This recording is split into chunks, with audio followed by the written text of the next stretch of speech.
ठीक है जी, fundamentals of capital budgeting इसका नाम है इस चैप्टर का, जो बुक आपको दी गई है उसमें इसका नाम है फंडामेंटल्स ऑफ कैपिटल बजटिंग।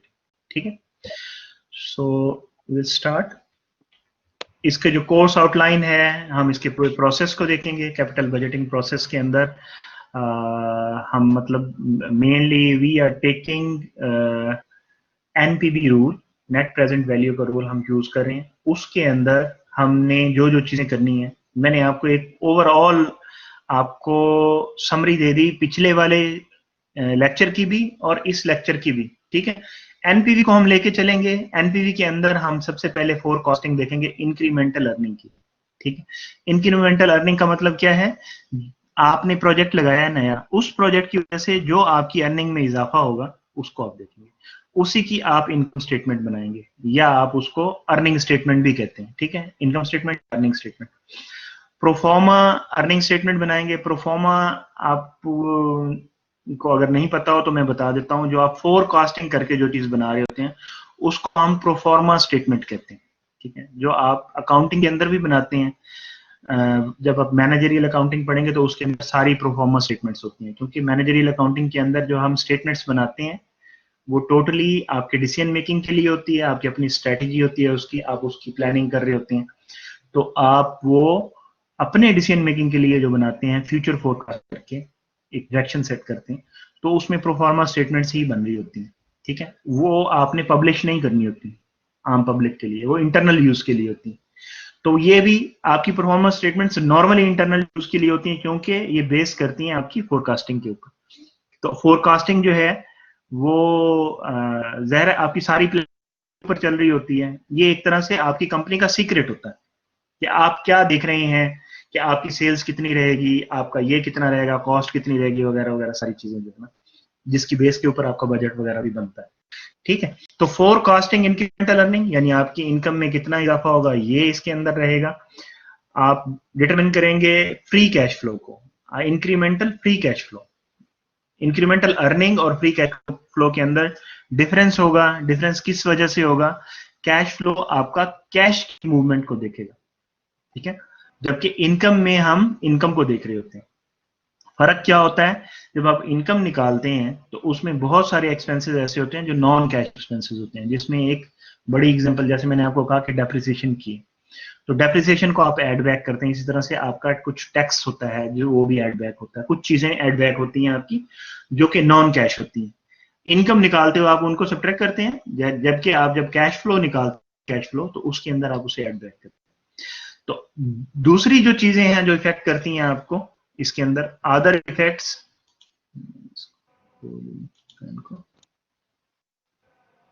अच्छा other effects on incremental cash flow, जिसमें मैंने अभी जिक्र किया आपकी वर्किंग कैपिटल जो है, नेट वर्किंग कैपिटल के अंदर कोई चेंज आ जाती है तो वो भी आपकी अदर इफेक्ट्स के अंदर आती है। ठीक है, लाइन नजर आ रही है आपको? अच्छा, यहां तक तो हो गया आपका टोटल एनपीवी का पार्ट, 9.1 से लेके 9.4 तक। ठीक है, 9.5 और 9.6 में आप फिर एनालिसिस कर रहे हैं इसी प्रोजेक्ट का, कि ये इनमें से किसी भी चीज को अगर आप चेंज करते हैं, लाइक प्राइस को चेंज करते हैं या इस तरह की कोई भी चीज चेंज करते हैं, यानी उसकी जो वेरिएबल्स है उनको चेंज करने से आपके प्रोजेक्ट पे क्या डिफरेंस आता है। तो एनालाइजिंग द प्रोजेक्ट्स के अंदर आपने देखना है सेंसिटिविटी एनालिसिस को, सिनेरियो एनालिसिस को और ब्रेक इवन एनालिसिस को। ठीक है, ये हम देखेंगे। और real options in capital budgeting के अंदर क्या है, आपके पास क्या चॉइसेस हैं, आप क्या कर सकते हैं। ये ऑप्शंस आपकी स्टॉक मार्केट की ऑप्शंस नहीं है, क्योंकि वो नॉर्मली जब ऑप्शंस की हम बात करते हैं तो नेचुरली हमारा माइंड उधर ही चला जाता है, तो वो नहीं है, ये कैपिटल बजटिंग ऑप्शंस की बात है। तो इनको थोड़ा सा टच करेंगे। तो ये हमारा रहेगा ऑब्जेक्टिव्स में। अगर इसको ट्रांसलेट करें तो हम क्या करेंगे जी, identify the types of cash flows needed in process, किस किस तरह के आपके कैश फ्लोज होंगे इसके अंदर। ठीक है, आप इंक्रीमेंटल अर्निंग को फोरकास्ट करेंगे प्रोफॉर्मा अर्निंग के साथ। प्रोफॉर्मा अर्निंग मैंने आपको बताया क्या है। Pro forma earning statement for a project convert forecasted earnings to free cash flows. तो आपने जो फोरकास्टेड अर्निंग है उनको कैश फ्लो में कन्वर्ट करना है। किस तरह से? जो नॉन कैश आपके एक्सपेंसेस हैं उनको ऐड बैक करके, या जो नॉन कैश आपकी जो चीजें हैं उनको ऐड बैक करेंगे। कंप्यूट प्रोजेक्ट्स एनपीवी, उसके बाद आप एनपीवी उसका निकालेंगे। ठीक है, एनपीवी कैसे निकालेंगे? उसके लिए एनपीवी के लिए आपको ज़रा डिस्काउंट रेट चाहिए। ठीक है, तो डिस्काउंट कुछ चाहिए होगा, तो डिस्काउंट रेट कैसे निकालेंगे वो भी इसके अंदर होगा। कुछ डिस्काउंट रेट की डिस्कशन हो सकता है वो पिछले चैप्टर के अंदर भी हो जो मैंने आपको दिया। फिर हम ये देखेंगे कि इंक्रीमेंटल फ्री कैश फ्लो को जब आप करते हैं, आइडेंटिफाई करते हैं, तो उसमें कुछ मिस्टेक्स हो सकती हैं। कैश फ्लोज के अंदर कुछ मिस्टेक्स हो सकती हैं। हमारी एनपीवी की जो एनपीवी रूल है उसमें जो इंपॉर्टेंट चीज है वो कैश फ्लोज हैं, और दूसरी चीज आपकी डिस्काउंट रेट है। ये इसके ऊपर बेस करती है। अगर आपके कैश फ्लोज ही रॉन्ग आएंगे तो फिर एनपीवी पे आप रिलाय नहीं कर सकते। तो लिहाजा you have to take care of those common mistakes जो आपको ली जाती हैं रॉन्ग कैश फ्लोज की तरफ से। ठीक है, फिर आपका वो प्रोजेक्ट एनालिसिस में आपका क्या है, assess the sensitivity of projects NPV to changes in your assumptions. तो आप अजम्पशंस के अंदर, अजम्पशंस आप वेरिएबल्स को समझ लें, आपकी वेरिएबल्स को आप चेंज कर, जिसमें मैंने प्राइस का एक एग्जांपल आपको दी। बाकी एग्जांपल्स को हम देखते हैं जब आते हैं तो आगे। तो identify the most common options available to managers in projects. कौन कौन सी ऑप्शंस होती हैं? ठीक है, एक तो वो ऑप्शंस हैं जो ग्राउंड पे मौजूद हैं, उसके अलावा कौन कौन सी ऑप्शंस हैं वो हम देखेंगे। Why these options can be valuable, कैसे इंपॉर्टेंट के लिए। अच्छा, कैपिटल बजट क्या है? ये कैपिटल बजट आपकी वो अमाउंट है जो आप स्पेंड करते हैं अपना प्रोजेक्ट स्टार्ट करने के लिए। आपने प्लांट लगाना है, उसके लिए जो आप पैसों का अरेंज करते हैं, ठीक है, उसको हम कैपिटल बजट कहते हैं। आपने बड़ी इन्वेस्टमेंट करनी है, उसको कैपिटल बजट कहते हैं। और कैपिटल बजटिंग क्या है? कैपिटल बजटिंग आपकी ये सारा प्रोसेस होगा जो अभी हम करेंगे। ठीक है, इंक्रीमेंटल अर्निंग क्या है? इंक्रीमेंटल अर्निंग मतलब आपने जो नया इक्विपमेंट, नया प्रोजेक्ट आपने लगाया है, उस प्रोजेक्ट की वजह से कितनी कॉस्ट इंक्रीज हुई है, कितने आपके बेनिफिट्स इंक्रीज, यानी कितने आपके रेवेन्यूज हुए। तो वो सारा जो है उसको आप सब्ट्रैक्ट करके उसकी जो इनकम निकालते हैं, जो चीज आपने ऐड किया है उसकी वजह से, उसको आप इंक्रीमेंटल अर्निंग कहेंगे। या ये इनकम स्टेटमेंट आपकी फोरकास्टेड इनकम स्टेटमेंट कह रहा हूँ, फोरकास्टेड इनकम भी आप इसको कह सकते हैं, इंक्रीमेंटल अर्निंग जो नए प्रोजेक्ट की वजह से। ठीक है, इसमें ओवरऑल कैश फ्लो क्या रहेगा? जो फर्स्ट आपको कॉलम नजर आ रहा है ये वाला, हाइलाइटर कोई पॉइंटर, अच्छा, ये देखें, ये जो कॉलम नजर आ रहा है आपको, ये कॉलम किस चीज का है? ये आपका जब आप परचेज करते हैं किस चीज को, तो आपका इनिशियल आउटले, यानी जो आपकी कैश आउटफ्लो हो रहे हैं वो किस किस तरह से होते हैं उनका है। आप परचेज करेंगे equipment, cash outflow. Initial development cost, यानी आपने कुछ इंस्टॉलेशंस करनी है, आपने फिक्सिंग करनी है, आपने रेडी करना है आपने मशीनों को, तो ये आपकी डेवलपमेंट कॉस्ट है। ठीक है, इंक्रीज इन नेटवर्किंग कैपिटल क्या होगा? आपकी इन्वेंट्रीज इंक्रीज होंगी इससे। ठीक है, स्टार्ट में जब आप कर रहे होंगे तो आपके नॉर्मली रॉ मटेरियल की इन्वेंट्रीज चेंज होंगी, या आपकी जो इनिशियल प्रोडक्शन होगी, प्रोडक्शन तो खैर इसके अंदर मेरे ख्याल में नहीं आएगी। और इस तरह की कॉस्ट, यानी आपने लेबर लगाई है, लेबर की जो आपके वेजेस वगैरह हैं वो ऐड हो जाएंगे इसके अंदर। ये आपकी इनिशियल आउटले, और ये जो ग्रीन वाले हैं ये सारे हैं जो कैश आउटले से रिलेट करते हैं। अब आपका प्रोजेक्ट ऑपरेशनल हो गया, ठीक है, आपकी मशीन चल पड़ी, आपका प्लांट काम कर रहा है। तो प्लांट जब काम कर रहा है तो उस दौरान कौन कौन से आपके आपकी इनकम, कौन से बेनिफिट्स और कौन से आपके कॉस्ट होंगी उसके अंदर। तो इंक्रीमेंटल रेवेन्यू, जो उसकी वजह से आपका रेवेन्यू इंक्रीज किया है। रेवेन्यू आपको पता है कि प्रॉफिट प्लस मार्जिन सारी चीजें होती हैं इसके अंदर। तो इंक्रीमेंटल रेवेन्यू, उसकी कॉस्ट क्या होंगी, यानी आपने प्लांट को चलाया है, उसको किसी चीज पे चला रहे होंगे ना, तो एनर्जी सोर्स होगा, इलेक्ट्रिसिटी होगी, गैस होगी, कुछ भी होगा, उसके ऊपर कुछ लोग काम कर रहे होंगे, उसके लिए आप कुछ कॉस्ट लगा रहे होंगे।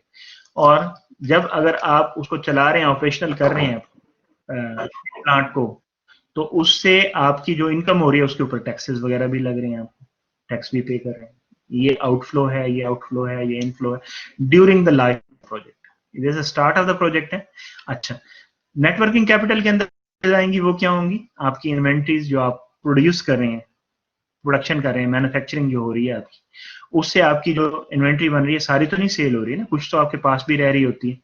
इस तरह रॉ मटेरियल्स के अंदर कुछ इन्वेंट्री रह रही है, कुछ आपने जो क्रेडिट सेल्स की हैं वो आपके रिसीवेबल्स हैं, कुछ आपने जो रॉ मटेरियल्स वगैरह परचेज किए हैं अपने सप्लायर से, उनको कुछ पेबल्स वगैरह देने हैं। तो ये during course of life, during the life of the project, ये आपकी इनफ्लोज और आउटफ्लोज ये वाले होंगे टिपिकली, ठीक है। और जब आपका प्रोजेक्ट क्लोज हो गया, खत्म हो गया, तो आपका जब खत्म होने लगता है तो फिर क्या होता है? आप इक्विपमेंट सेल करते हैं, ठीक है। नेट ऑफ एनी टैक्सेस, यानी टैक्स भी उसके ऊपर लगता है। टैक्स को यहाँ लिखना चाहे तो टैक्स भी लिख सकते हैं, यहाँ नेट ऑफ टैक्सेस लिख दिया उसने, ठीक है। प्लस उसकी शटडाउन कॉस्ट होगी। शटडाउन कॉस्ट में क्या होगा? आपने अगर कोई जगह रेंट की हुई थी तो वापस कर देंगे, ठीक है। उसकी जो अगर कोई कॉस्ट है उसके अंदर, जैसे हम कोई चीज लेते हैं तो रेंट के ऊपर, तो उसके कोई डैमेजेस वगैरह ये वो अगर आपने देने हैं, प्लस आपने जो लेबर हायर की हुई थी उसके ऊपर काम करने के लिए, आपने उस लेबर के साथ एग्रीमेंट किया हुआ था, ठीक है, कि जब आप उनको फारिग करेंगे तो 1 महीने की सैलरी देंगे या 2 महीने की सैलरी देंगे, वट एवर जो भी आप उनके उनके साथ कॉन्ट्रैक्ट होगा वो। इस तरह से बाकी सब लोगों के साथ भी वो सारी शटडाउन कॉस्ट के अंदर आएगा, ठीक है। इसी तरह से आपकी डिक्रीज इन नेटवर्किंग कैपिटल के अंदर क्या होगा? रॉ मटेरियल्स वगैरह वो भी आप जो है लेना बंद कर देंगे ना, और आपकी जो इन्वेंट्रीज हैं उसको आप सेल करेंगे या वट एवर जो भी करेंगे। तो आपका ये आपकी आ जाएगी जब प्रोजेक्ट आपका क्लोज हो रहा है, ये जब आपका स्टार्ट हो रहा है, और ये उसके लाइफ के दौरान। तो ये एक आपको एक जनरल ओवरव्यू दे रहा है कि आपके इनफ्लोज और आउटफ्लोज कहां कहां से बन सकते हैं, ठीक। आगे चलते हैं जी। Operating expenses versus capital expenditures. Operating expenses क्या होती हैं? ऑपरेटिंग एक्सपेंसेस जो आप ऑपरेट करने के लिए बिजनेस को लगा रहे होते हैं वो operating expenses. Capital expenditure, capital expenditure basically आपके फिक्स एसेट को परचेज करने के लिए जो स्पेंड होता है वो होते हैं। आप अपने माइक को बंद रखें, जब जरूरत पड़े बात करनी हो तो उस वक्त ओपन कर लिया करें, आपके पास ऑप्शन तो है ना। अच्छा, कैपिटल एक्सपेंडिचर आपके फिक्स एसेट जब आप परचेज करते हैं तो उसके ऊपर आपका होता है, वो कैपिटल एक्सपेंडिचर होता है। तो दोनों जो कैपिटल एक्सपेंडिचर होते हैं इसको भी आप ऑपरेटिंग एक्सपेंस में कन्वर्ट तो करते हैं ना।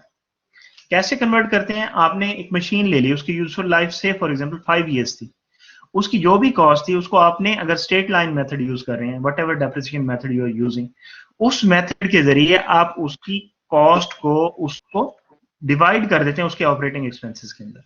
यानी डेप्रिसिएशन एक्सपेंस एवरी ईयर आप चार्ज करते हैं और यहां से यहां शिफ्ट करते हैं कैपिटल एक्सपेंडिचर की कॉस्ट को ऑपरेटिंग एक्सपेंसेस के अंदर। जब तक उसकी बुक वैल्यू 0 नहीं हो जाती आप उसको डेप्रिशिएट करते रहते हैं हर साल, ठीक है। तो इस तरह से इसमें चलता है। तो ये आपके दो मेन एक्सपेंसेस होते हैं।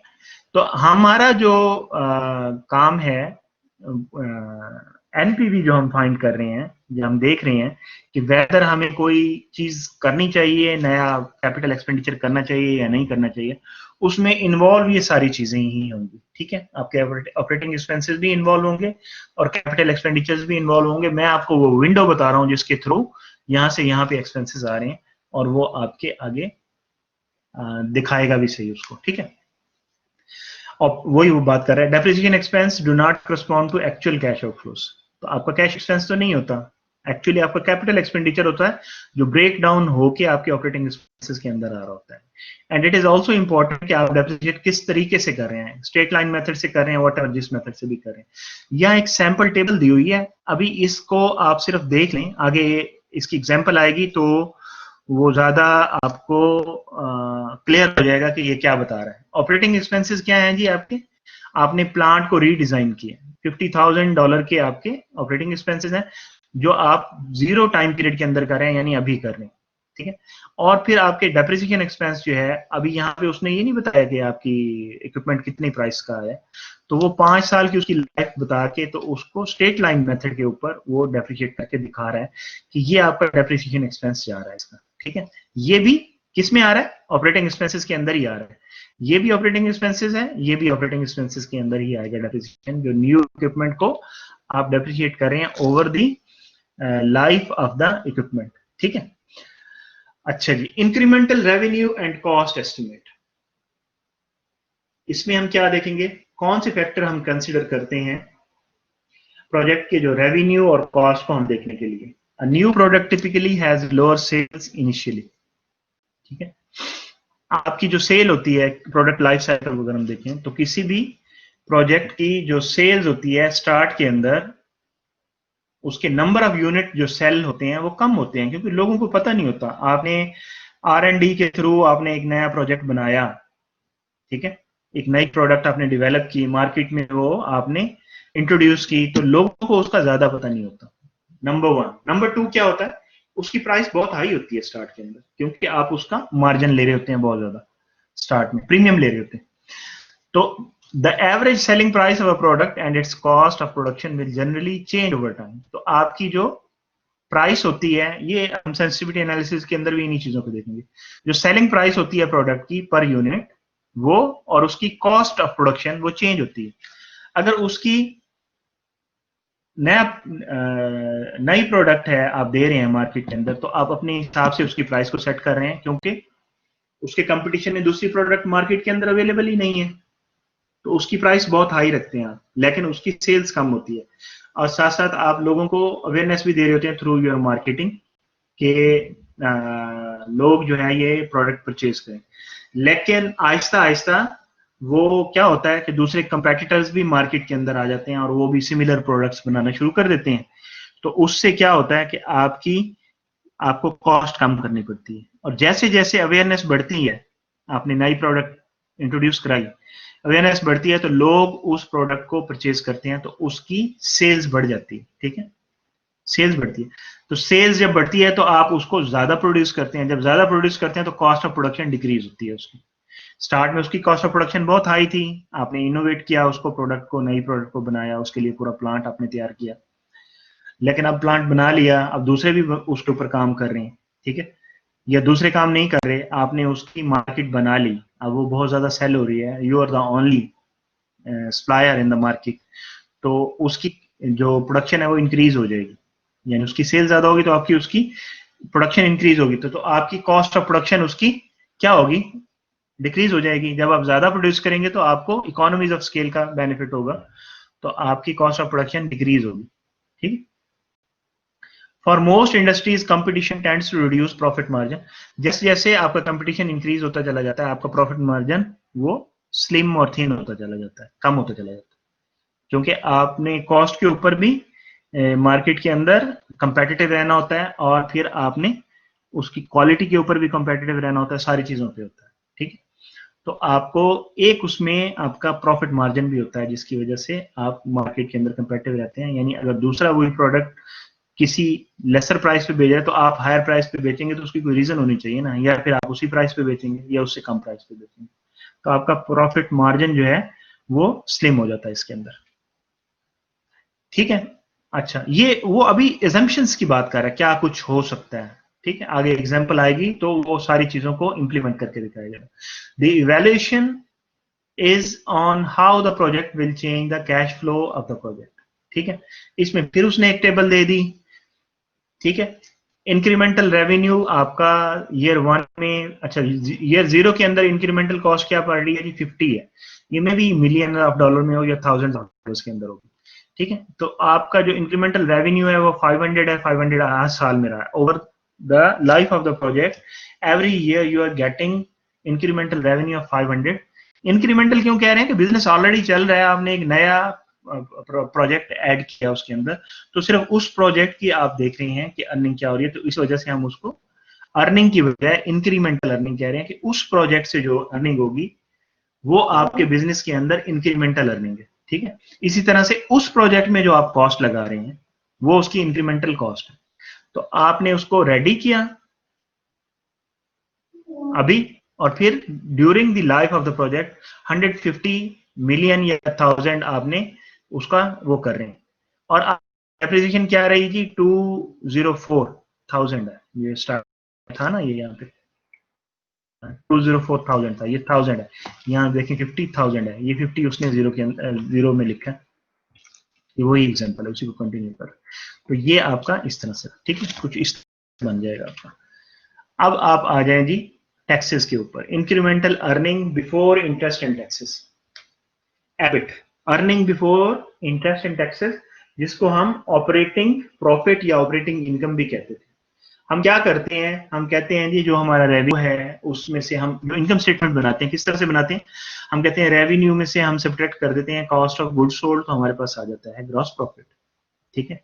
फिर ग्रॉस प्रॉफिट में से हम क्या करते हैं, हम अपने ऑपरेटिंग एक्सपेंसेस को माइनस करते हैं, जिनको हम नॉर्मली लिखते हैं selling, marketing, selling and administrative expenses लिखते हैं नॉर्मली, जो उसका हेड बड़ा बनाते हैं।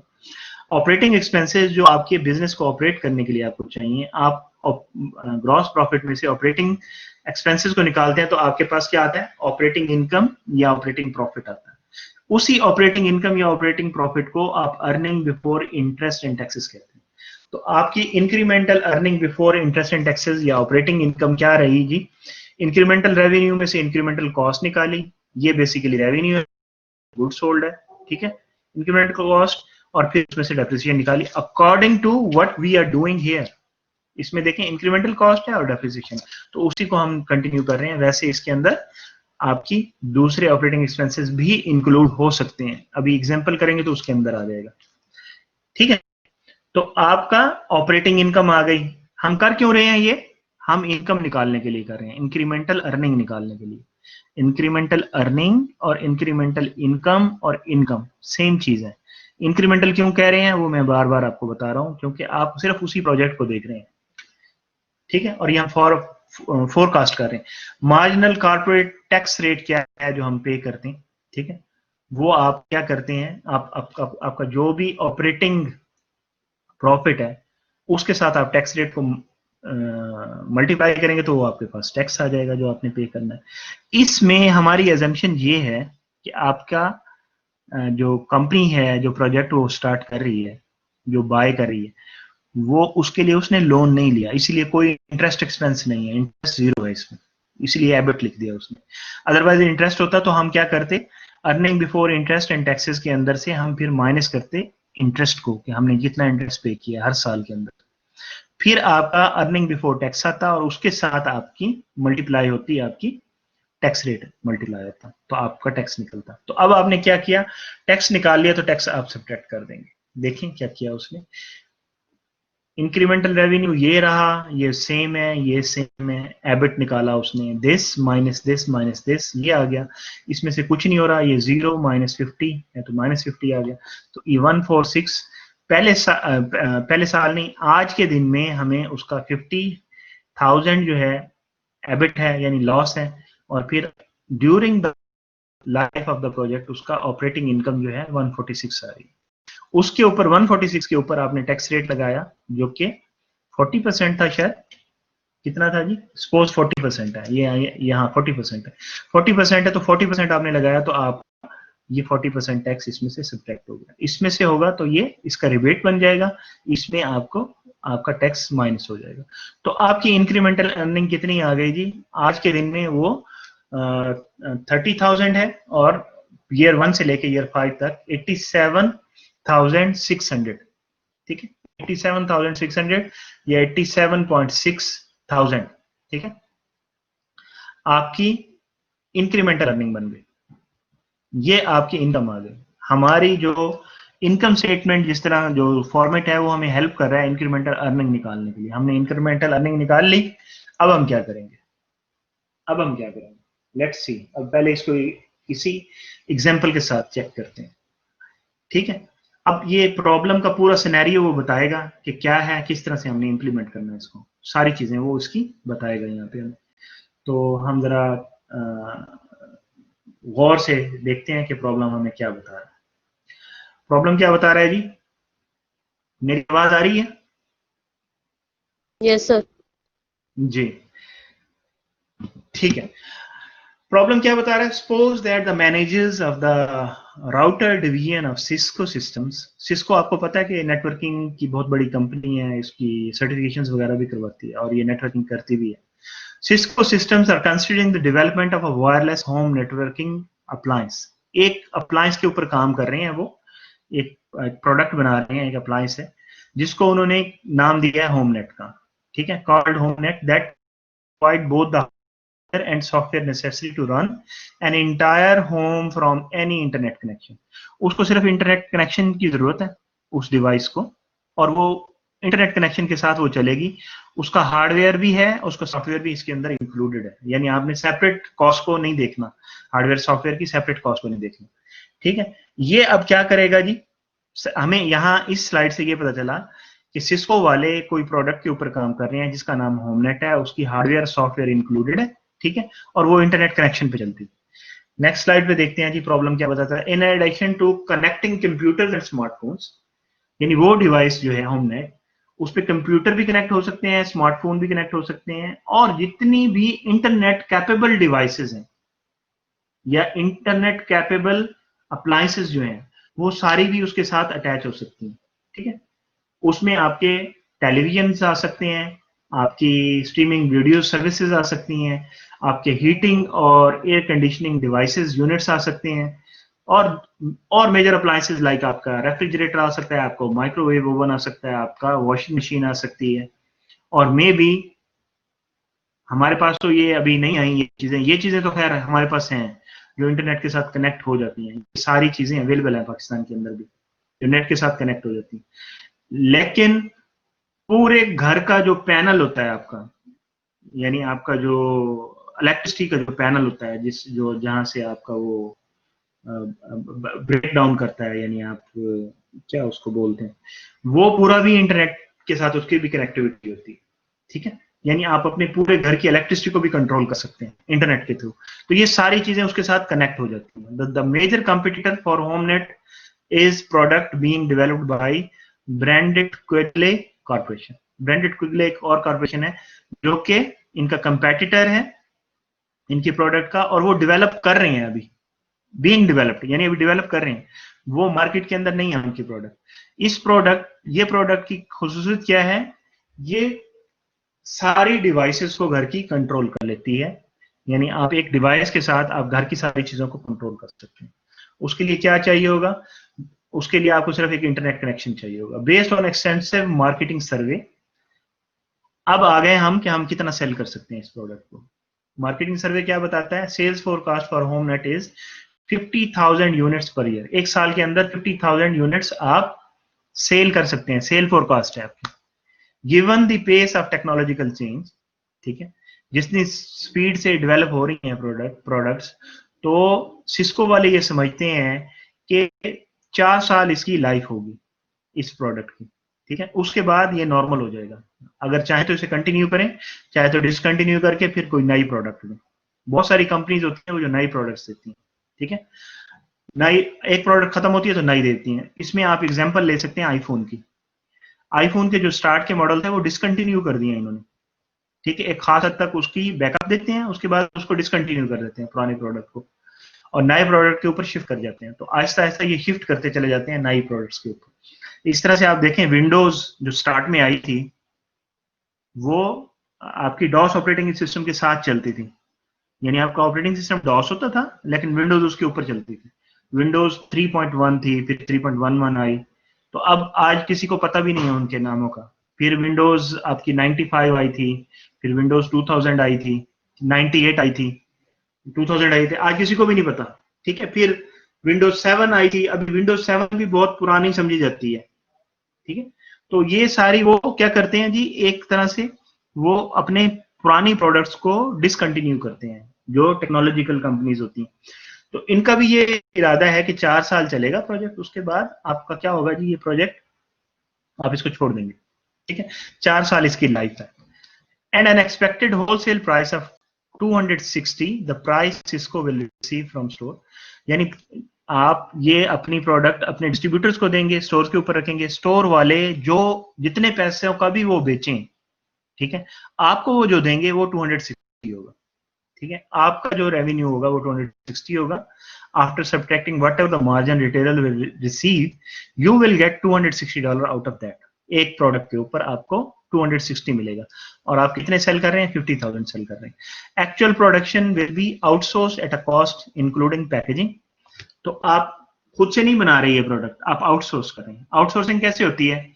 आपने कोई चीज बनवानी है, आपने इंडिया में जाके प्रोजेक्ट लगा दिया अपना, आपने मलेशिया में लगा दिया, आपने चाइना में लगा दिया, थाईलैंड में लगा दिया, जहां पे लोअर लेबर कॉस्ट है, वहां से वो बन के सारी कैलकुलेशन उन्होंने कर ली, उन्होंने प्रोडक्ट की प्राइस निकाली कि ये प्राइस आपकी बनी, ठीक है, और वो किसको दे रहे हैं? वो हमें दे रहे हैं, ठीक है। फाइनेंशियली आप इसको सेपरेट सेपरेट रखते हैं ताकि ये मैनेजेबल हो सके, ठीक है। वो 110 आपको चार्ज करते हैं, आपने 110 उनको देना, वो पैक करके देंगे, आपने उसको डिस्ट्रीब्यूटर तक पहुंचाना है, बल्कि डिस्ट्रीब्यूटर के पास भी वो शायद डायरेक्टली ही भेजेंगे, आपने उनको पेमेंट करनी होती है $110 पर यूनिट के हिसाब से। तो आपकी सारी चीजें सिंप्लीफाई हो गई यहाँ पे, यानी आपकी कॉस्ट ऑफ प्रोडक्शन जो है वो 110 है, यानी cost of good sold per unit जो है 110 है। पर यूनिट ये रही आपकी, और पर यूनिट आपकी सेल प्राइस ये रही, और ये आपका रेवेन्यू, आपकी सेल फोरकास्ट रही। तो आप यहाँ से कॉस्ट ऑफ गुड्स सोल्ड भी निकाल सकते हैं और रेवेन्यू भी निकाल सकते हैं। इसको इसके साथ मल्टीप्लाई करेंगे तो टोटल रेवेन्यू आ जाएगा, इसी को इसके साथ मल्टीप्लाई करेंगे तो आपके पास कॉस्ट ऑफ गुड्स सोल्ड आ जाएगा। टोटल आपकी जो गुड्स आपने सेल की हैं उनकी क्या कॉस्ट रहेगी वो आप निकाल सकते हैं। टू वेरी अच्छा, ये हो गया सारा। रेवेन्यू भी आपके पास आ जाएंगे on the basis of your forecast, आपके पास कॉस्ट ऑफ गुड्स सोल्ड भी आ जाएगा, दोनों चीजें आ जाएंगी, तो you can get the gross profit.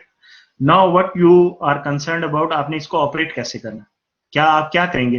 Product को उठा के मार्केट में वैसे ही फेंक देंगे? वो कहते हैं नहीं यार, ये तो सही नहीं है, हाईटेक प्रोडक्ट है, we need to test this product, इतना महंगा प्रोडक्ट भेज रहे हैं $260 का, तो we need to check it before sending it to market. हमें इसकी टेस्टिंग करनी चाहिए ताकि हमें पता चले कि कोई एक प्रोडक्ट भी गलत चली जाएगी तो उसकी वजह से बहुत बड़ा लॉस होगा। आपने देखा होगा इन रिसेंट पास्ट सैमसंग और आईफोन के साथ प्रॉब्लम्स हो चुकी हैं, उनके मॉडल्स के साथ। वो मार्केट में आए थे, फिर वो क्या करते हैं, रिकॉल करते हैं प्रोडक्ट को और उसकी प्राइस वापस करते हैं, तो उसमें बहुत बड़ा लॉस होता है कंपनी को।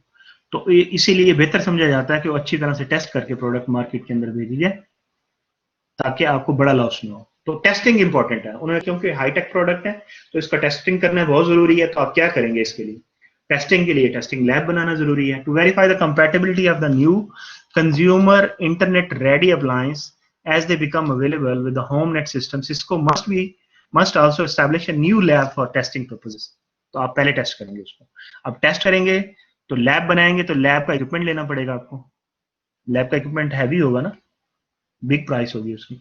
दे will rent the lab space. कहां बनाएंगे लैब?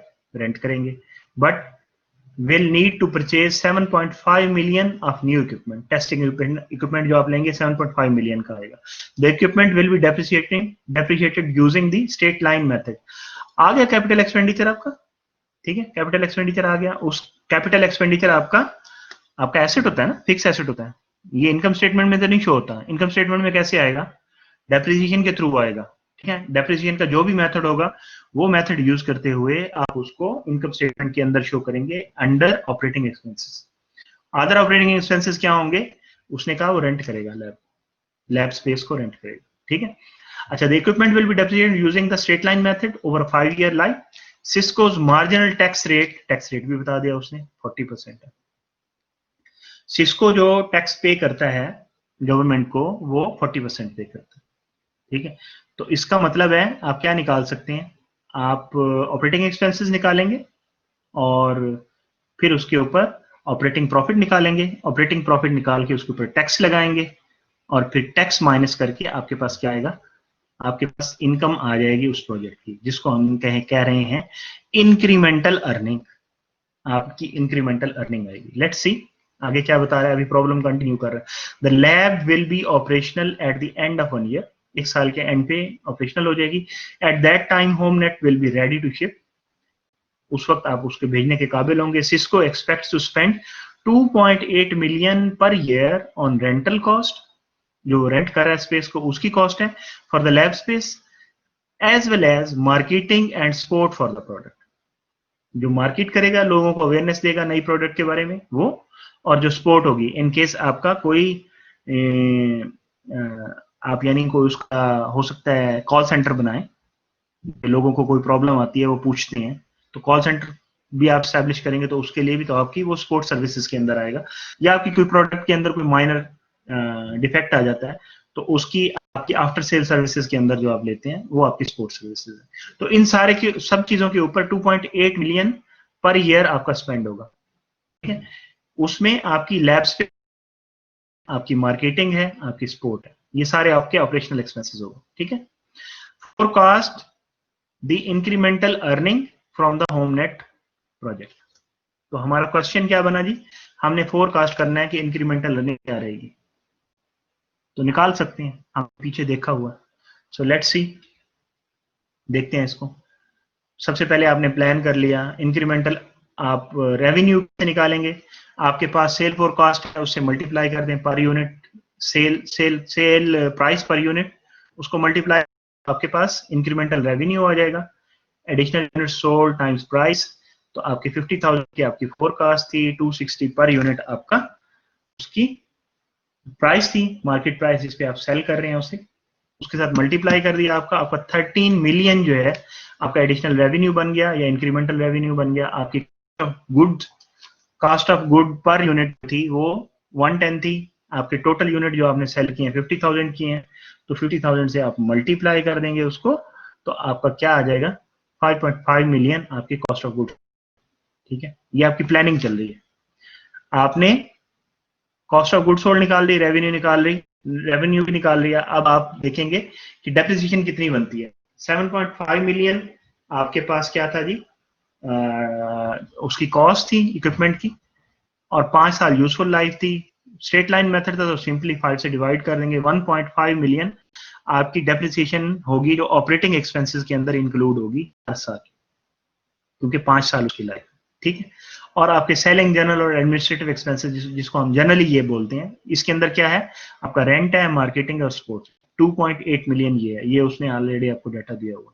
और टैक्स रेट आपका 40% है। इन सब ऑपरेटिंग एक्सपेंसेस को माइनस करेंगे तो आपके पास एबिट आ जाएगा, earning before interest and taxes, जिसको हम ऑपरेटिंग प्रॉफिट या ऑपरेटिंग अर्निंग कह रहे हैं। इंक्रीमेंटल ऑपरेटिंग अर्निंग कह सकते हैं आप इसे, ठीक है। तो वो आपके पास आ जाएगी, उसके ऊपर आप टैक्स लगा दें 40%, ठीक है।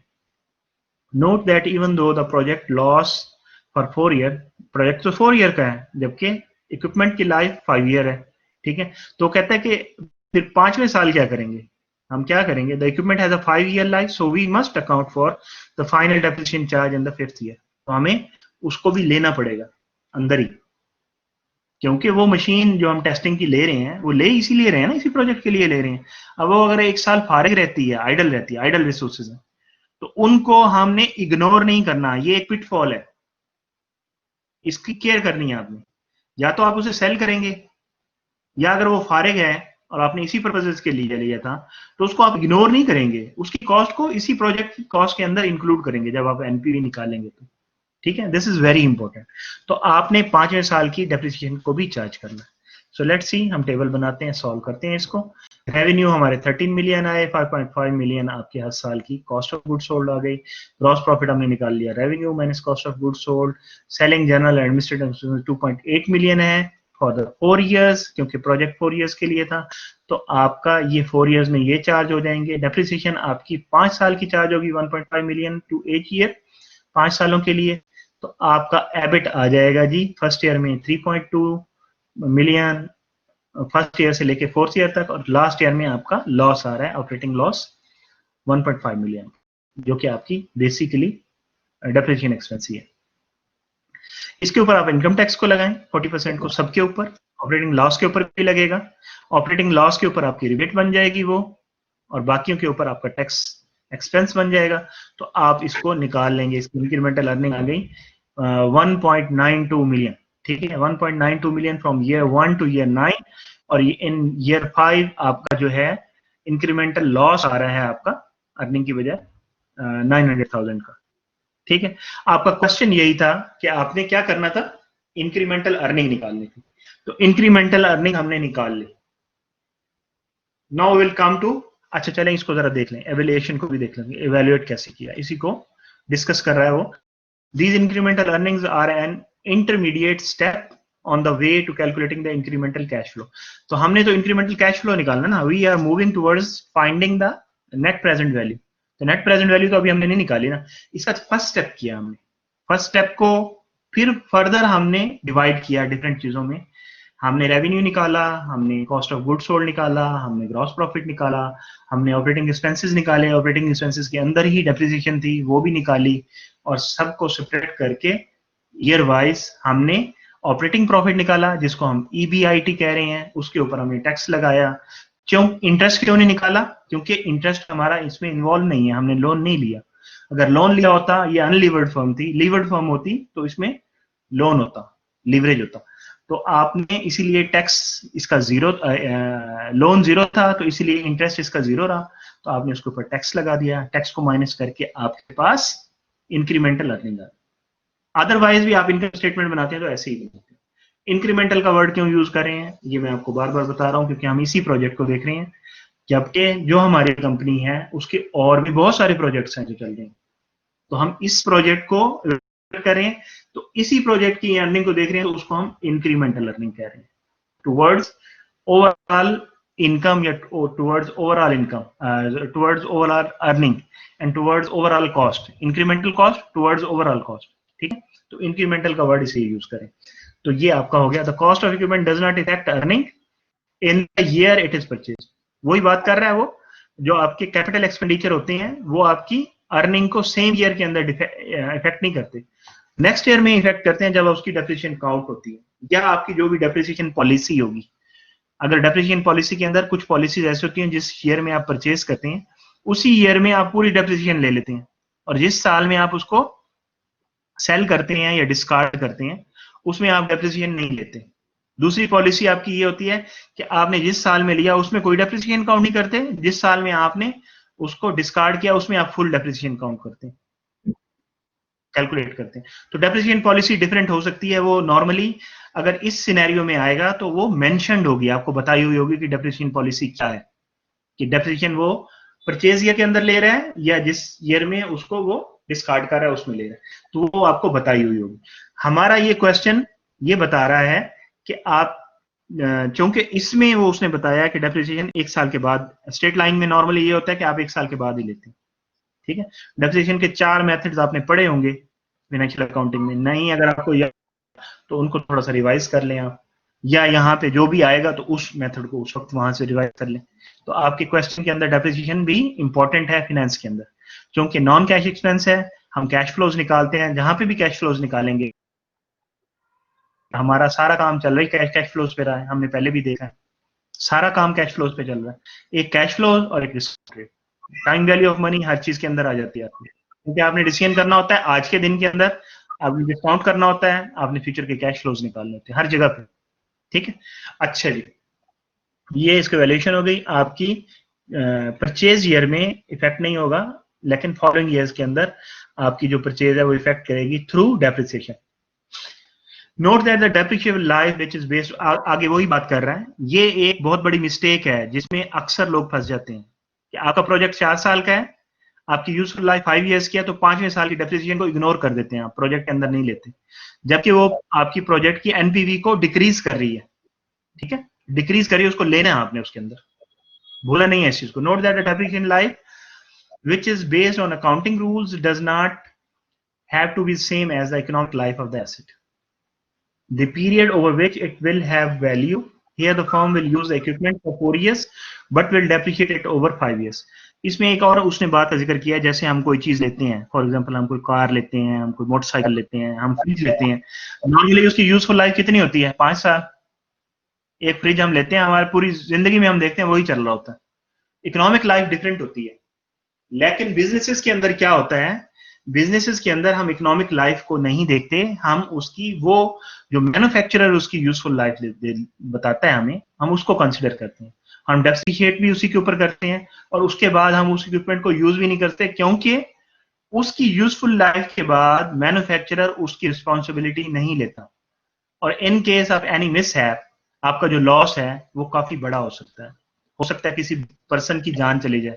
आपने प्लांट लिया, उसकी यूजफुल लाइफ थी फॉर एग्जांपल 20 इयर्स, आप 20 इयर्स के बाद भी चला रहे हैं, तो उसके ऊपर कुछ जो वर्कर काम कर रहे हैं वो उनकी डेथ हो जाती है किसी वजह से, तो वो मैन्युफैक्चरर तो उसकी रिस्पॉन्सिबिलिटी नहीं लेगा ना, तो यू हैव टू पे ऑल दोज कॉस्ट नाउ। तो इसी तरह से आपका रॉ मटेरियल ज्यादा यूज होगा उसके अंदर मैन्युफैक्चरिंग के दौरान, और बहुत सारी चीजें हो सकती हैं। तो economic life is different from the useful life. तो आप नॉर्मली अकाउंटिंग लाइफ को ही लेंगे जो यूजफुल लाइफ होती है। ठीक है, आगे एक और प्रॉब्लम है सिमिलर तरह का, एक बिल्कुल सिमिलर प्रॉब्लम है, बिल्कुल सेम है एवरीथिंग, सिर्फ इसमें कंपनी का नाम चेंज है, प्रोडक्ट का नाम चेंज है। ठीक है, ये मैं आपको नहीं करके दे रहा, ये प्रॉब्लम आप खुद देखेंगे, ये आपकी मैं स्लाइड्स डाल देता हूं उसके ऊपर ब्लैक बोर्ड पर, ये आप देख लें। अगर इसमें आई डोंट थिंक इसके अंदर कोई इश्यू आएगा, बिल्कुल सेम टू सेम उसी तरह की एग्जांपल है, सिर्फ वैल्यूज चेंज है, प्रोडक्ट का और कंपनी का नाम चेंज है। तो ये आप खुद से करेंगे, हम इससे आगे बढ़ेंगे। ठीक है, बिल्कुल सेम है। हम यहाँ पे आगे हमने इंक्रीमेंटल अर्निंग निकाल ली, उसमें हमने क्या किया, प्रोफॉर्मा स्टेटमेंट बनाई, उससे हमने क्या निकाला, ऑपरेटिंग प्रॉफिट निकाला, अपना ईबीआईटी निकाला, ईबीआईटी के ऊपर हमने टैक्स लगाया, और इंटरेस्ट एक्सपेंस अगर है तो वो भी हम उसमें पहले लगाएंगे फिर आप टैक्स लगाएंगे।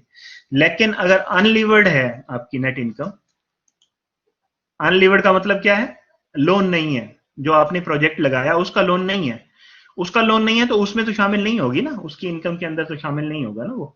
तो अनलीवर्ड है तो उसमें आपका एक्सपेंस नहीं आएगा, अगर लीवर्ड है तो फिर आपका एक्सपेंस उसके अंदर आएगा। ये आपने एक तरह से लिस्ट डाउन कर लिया जो चीजें आपने अभी अभी की हैं। ठीक है, अब हम प्रॉब्लम को थोड़ा सा आगे बढ़ाते हैं। ये कंपनी है जी कैलॉग, आपको भी पता होगा, ये ब्रेकफास्ट के आइटम्स बनाते हैं, पॉरिज वगैरह इनका होता है और बहुत सारी चीजें। Suppose that the Kellogg's company, ये अब प्रॉब्लम का आपका सिनेरियो सामने आ रहा है। Suppose that the Kellogg's company plans to launch a new line of high fiber gluten free breakfast pastries,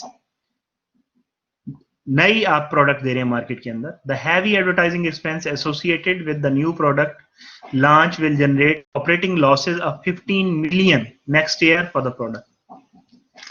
नई प्रोडक्ट है, लोगों को नहीं पता, आप एडवर्टाइजिंग चला रहे हैं यूट्यूब के ऊपर, टीवी चैनल्स के ऊपर बिलबोर्ड्स लगा रहे हैं, आप बहुत एक्सपेंस कर रहे हैं, आपको ये लगता है कि जब लोगों को अवेयरनेस इसकी आएगी तो फिर इसके जो है रेवेन्यूज जनरेट होने शुरू होंगे, तो इनिशियली आप ज्यादा उसके ऊपर स्पेंड कर रहे हैं। तो क्या हुआ इस सूरत में, हुआ क्या, पहले साल में आपका जो बजाय प्रॉफिट होने के लॉस हो गया 15 मिलियन का। उसकी रीजन क्या थी, अवेयरनेस, मार्केटिंग और एडवर्टाइजिंग के ऊपर आप बहुत ज्यादा पैसे लगाए आपने। ठीक है, तो इससे क्या होगा, Kellogg's expects to earn pre tax income. Pre tax income कौन सी होती है, ये ऑपरेटिंग इनकम है, इसको प्री टैक्स इनकम भी कहते हैं। ठीक है, अर्निंग बिफोर टैक्स। ठीक है, pre tax income is basically your operating income, लेकिन अगर आपकी लीवर्ड फर्म है तो उसमें से इंटरेस्ट निकाल के होगा प्री टैक्स इनकम के अंदर। ऑपरेटिंग इनकम और प्री टैक्स इनकम सेम होगी अगर अनलीवर्ड फर्म है, इंटरेस्ट नहीं है अगर उसके अंदर। तो pre tax income expects to earn pre tax income 460 million from operations other than the new pastries next year. तो आपके जो बाकी के प्रोजेक्ट्स चल रहे हैं इस कंपनी के, कैलॉग्स के, उसमें आपको नेक्स्ट ईयर जो आपको प्री टैक्स इनकम मिलने वाली है वो 460 मिलियन की। ठीक, टैक्स लगाने से पहले आपको जो इनकम मिलने वाली है वो 460 मिलियन की, बाकी प्रोजेक्ट से, इस प्रोजेक्ट से नहीं, इसमें तो आप लॉस करके बैठे ना पहले साल के अंदर। ठीक है, 15 मिलियन का। If Kellogg page a 40% tax rate on it's pre tax income, what will it owe in taxes next year without the new pastry product. तो अगर इस प्रोडक्ट को आप इंक्लूड ना करें, पेस्ट्री प्रोडक्ट को, इस प्रोडक्ट को इंक्लूड ना करें, इसके बगैर वो कहता है आप बताएं कि इसका टैक्स कितना होगा, इस प्रोडक्ट के बगैर, इंक्लूड किए बगैर, जो बाकी आपके रनिंग प्रोजेक्ट्स हैं जो ऑलरेडी काम कर रहे हैं, उसमें आपका टैक्स कितना होगा। ठीक है, what इट ओव विद द न्यू प्रोडक्ट, और अगर आप इंक्लूड करते हैं तो फिर आपका टैक्स कितना होगा। दोनों सूरतों में टैक्स कैलकुलेट करके बताना। हम इसमें देखना क्या चाहते हैं, हम कहते हैं जब हमें लॉसेस होते हैं तो लॉसेस पे हमें टैक्स की शील्ड मिलती है, लॉसेस पे हमें टैक्स की शील्ड मिलती है, हमें टैक्स कम पे करना पड़ता है। अगर हमें लॉसेस होते हैं तो हमें टैक्स कम पे करना पड़ता है। इस चीज को वो इस प्रॉब्लम के अंदर शो कर रहा है। ओके, मूव ऑन, हम करके देखते हैं इसको। क्या हमें चाहिए, we need Kellogg's pre-tax income and with and without the new product losses and its tax rate is 40%. We can then compute the tax without the losses and compare it with the tax with the losses. तो दोनों taxes को आप compare करेंगे, you will see that you have certain amount saved with your losses in tax. आपका loss तो हुआ, actual loss आपका 15 million है जो आप रिपोर्ट कर रहे हैं उस प्रोडक्ट के अंदर, लेकिन जब आप टैक्स लगाएंगे तो आपका वो 15 मिलियन से कम होके कुछ किसी और जगह पे चला जाएगा, क्योंकि आपके टैक्स शील्ड उसके ऊपर मिलेगी, लॉसेस के ऊपर। So see, without the new product Kellogg ओ कितना है, प्री टैक्स इनकम कितनी है, 460 है, उसके ऊपर 40% लगा दें, 184 मिलियन आपको पे करना है टैक्सेस के अंदर। प्री टैक्स इनकम का पता है ना, प्री टैक्स के साथ ही आप मल्टीप्लाई करते हैं ना टैक्स रेट को। तो 184 आपका क्या हो गया जी, कॉर्पोरेट टैक्स हो गया नेक्स्ट ईयर के अंदर विदाउट न्यू प्रोजेक्ट। अब विद न्यू प्रोडक्ट क्या होगा जी, न्यू प्रोजेक्ट के साथ क्या होगा, pre tax income next year will be only 460 million. आपकी 460 मिलियन है और आपका जो लॉस हुआ नए प्रोजेक्ट का वो आप उसमें से सब्ट्रैक्ट कर दें, ओवरऑल आप देख रहे हैं तो आप उसके लॉस को उसमें से एडजस्ट करेंगे तो उसका प्रॉफिट 445 मिलियन रह जाएगा विद न्यू प्रोडक्ट या with new project and all running projects. Total projects का जो आपका प्रॉफिट होगा वो डिक्रीज हो जाएगा 460 से 445 पे, क्योंकि आपका लॉस हो गया 15 मिलियन का एक प्रोडक्ट के अंदर, ठीक है। एंड इट विल ओ 45, अब आपका ये प्री टैक्स इनकम हो गई ना, तो इसके साथ 40 को मल्टीप्लाई करेंगे तो ये आपका 178 मिलियन इन टैक्स आप पे कर रहे हैं। तो पहले कितना पे कर रहे थे 184, अब कितना पे कर रहे हैं 178। तो इतना आप टैक्स में आपने सेव कर लिया। तो ये कितना है देखें तो 6 मिलियन का आपको बेनिफिट हो रहा है, 6 मिलियन का बेनिफिट हो रहा है। आपका उस प्रोडक्ट का लॉस कितना था 15 मिलियन था, तो आपको 6 मिलियन का बेनिफिट हो गया टैक्स के ऊपर। तो बेसिकली एक्चुअल आपका लॉस कितना जाएगा 9 मिलियन जाएगा, नॉट 15 मिलियन, ठीक है। आगे देखते हैं इसको, मैं इस पे आपको क्वेश्चन भी लेता हूं। Thus launching the new product reduces Kellogg's taxes, 6 million से उसका आपका टैक्स रिड्यूस हो गया, because the losses on the new product reduces Kellogg's taxable income dollar for dollar. It is same as if the new product had a tax bill of -6 million. तो आपका अगर सिर्फ नई प्रोडक्ट के ऊपर अगर आप निकालेंगे टैक्स तो उसमें आपको 6 मिलियन का रिबेट मिलेगा टैक्स का लॉस के ऊपर। अच्छा जी, नेक्स्ट एग्जांपल बिल्कुल सिमिलर है, हम इसको नहीं लेके चलेंगे, ये बिल्कुल सेम है, इसको छोड़ देंगे हम, इसको आपने खुद देखना है अपनी स्लाइड्स के साथ। आ जाए जी इसके ऊपर। अब आ गए जी इंक्रीमेंटल फ्री कैश फ्लो के ऊपर। कैश फ्लो निकालना है अभी हमने। कैश फ्लो निकालेंगे तो उसके लिए क्या करेंगे, इनकम के अंदर नॉन कैश एक्सपेंसेस को ऐड बैक करेंगे, ठीक है। The incremental effect of a project on a firms available cash, ठीक है।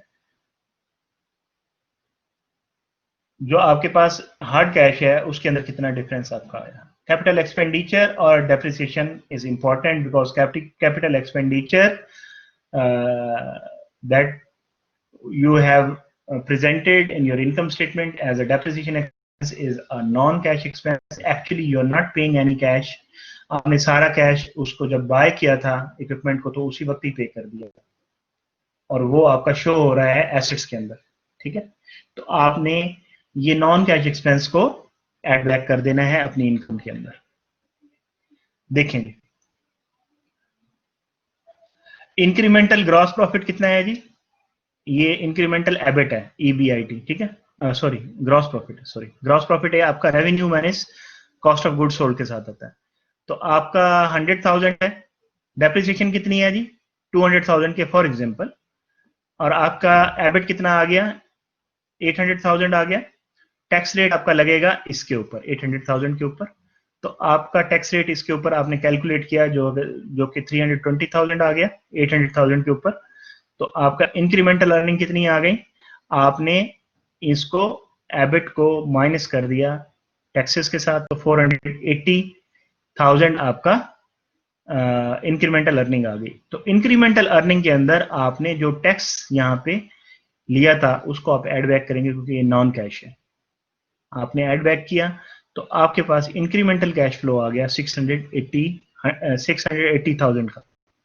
ठीक है, आपने हमेशा डेप्रिसिएशन को ऑपरेटिंग एक्सपेंसेस के अंदर इंक्लूड करके अपना टैक्स निकालना है। आप इसको इंक्लूड करेंगे तो आपका टैक्स कम हो जाएगा, क्योंकि आपका earning before interest and taxes कम हो जाएगा अगर आपने डेप्रिसिएशन को इंक्लूड किया होगा तो।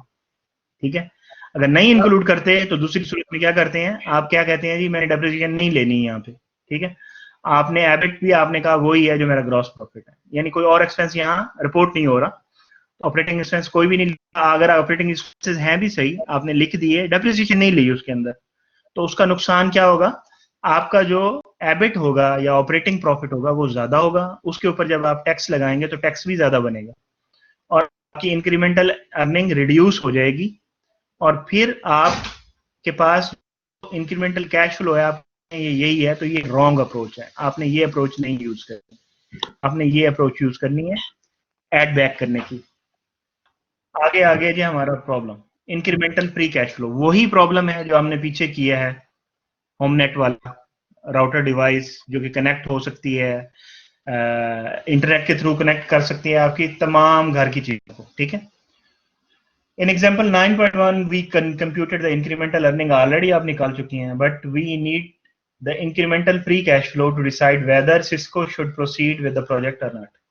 तो आपको तो चाहिए free cash flow, cash flow कैसे निकालेंगे, उसी टेबल को उठाएं।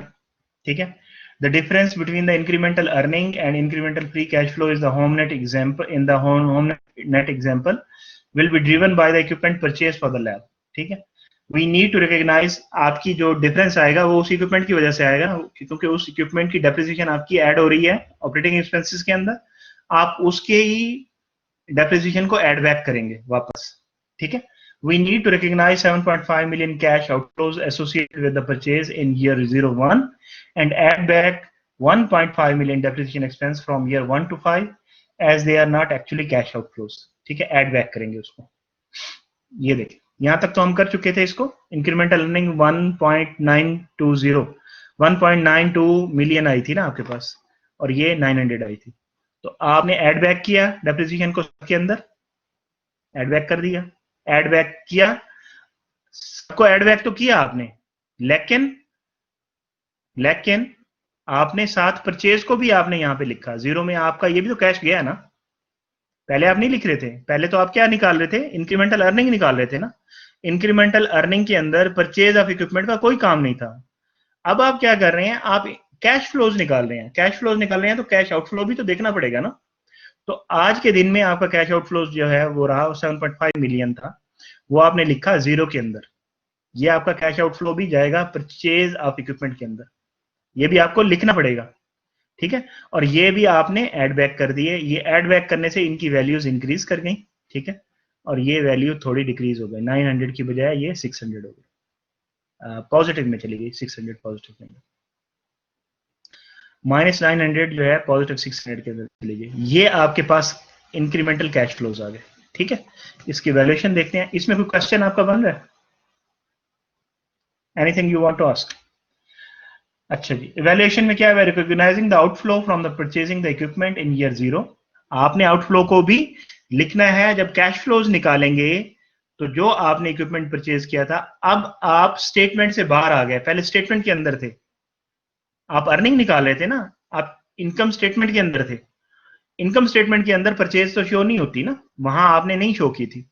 अब आप आगे कैश फ्लोज के अंदर, कैश फ्लोज के अंदर आए तो आपने देखा तो मैंने तो कैश दिया है जब मैंने इक्विपमेंट लिया, तो आपने जो कैश दिया है उसको आपने लिखना होगा ईयर 0 के अंदर, और जो आपने डेप्रिसिएशन चार्ज किया उसको आपने ऐड बैक करना होगा। ठीक है, तो recognizing outflow from purchasing the equipment in year 0, we account for the fact that 7.5 million left the firm at that time, जो present time के अंदर वो चला जाएगा, उसको आप माइनस में लिखेंगे. Adding back 1.5 million depreciation expense in year 1 through 5, तो year 5 में भी आपने लिखना है, जैसे आपने पहले आपने डेप्रिसिएशन लिखी थी, उसके ऊपर टैक्स निकाला था, उसी तरह से आपने इसको भी वहां पे लिखना है. तो आप लिखेंगे, सारा कुछ किया आपने, तो आपके पास क्या आ गया, we adjust the incremental earnings to reflect the fact that the depreciation expense is not a cash outflow, तो you got actually free cash flows. ठीक है. In the same way, any question? हम एक स्टेप आगे move किए, हमने cash flows को देख लिया. नेक्स्ट हमने क्या चाहिए एनपीवी निकालने के लिए, वी नीड डिस्काउंट रेट. अब हमें डिस्काउंट रेट की जरूरत है. तो अगली एग्जांपल बिल्कुल सेम है जैसे उसमें सेकंड एग्जांपल थी, उसी को लेके चल रहा है, इसको आपने खुद करना है, इस एग्जांपल को आपने खुद करना है. अच्छा जी, converting earnings to free cash flow. उसके लिए अगर तो आपकी नेटवर्किंग कैपिटल भी चेंज होगी, जो हमने बिल्कुल स्टार्ट में देखा था, during the project of the life, अगर आपकी नेटवर्किंग कैपिटल के अंदर कोई चेंजेस आ रही हैं तो वो चेंजेस आपने लेनी है. ठीक है. अगर आपका वर्किंग कैपिटल पहले क्या था जी, पहले सपोज 10 मिलियन था, अब नया प्रोजेक्ट लगाने से वो 12 मिलियन हो गया, तो इसका मतलब 2 मिलियन का तो चेंज आ रहा है ना आपके वर्किंग कैपिटल के अंदर. तो 2 मिलियन का जो चेंज आ रहा है वो क्या है, वो आपकी पेमेंट्स है ना, कैश आउटफ्लो है आपका. तो आपका जो नेटवर्किंग कैपिटल के अंदर जो चेंज आता है वो क्या करेगा, ऐड करेगा या सब्ट्रैक्ट करेगा. अच्छा, हम इसको देखते हैं इसके कॉन्सेप्ट के साथ. हम कहते हैं जी वर्किंग कैपिटल क्या होता है, current assets minus current liabilities. Current assets के अंदर हम जो चीजें लेते हैं वो है कैश, इन्वेंट्री और रिसीवेबल्स, और लायबिलिटीज के अंदर हम पेएबल्स को लेते हैं. ठीक है. हम कैश, इन्वेंट्री और रिसीवेबल्स को तो ऐड करते हैं और पेएबल्स को सब्ट्रैक्ट करते हैं. सो से फॉर एग्जांपल, अगर आपकी इनमें सारी चीजें चेंज हो रही हैं तो सारी चीजों को देखेंगे, लेकिन दो चीजें हैं वो जरूर चेंज होती हैं, क्योंकि हमारा बिजनेसेस चलते हैं क्रेडिट के ऊपर. क्रेडिट के ऊपर चलते हैं, इसका मतलब है आपने सप्लायर से माल लिया, क्रेडिट पे पेबल्स भी जनरेट हुए. आपने सेल किया क्रेडिट के ऊपर, तो आपके रिसीवेबल्स जनरेट हुए. तो रिसीवेबल्स और पेबल्स लाजिम होते हैं बिजनेस के अंदर.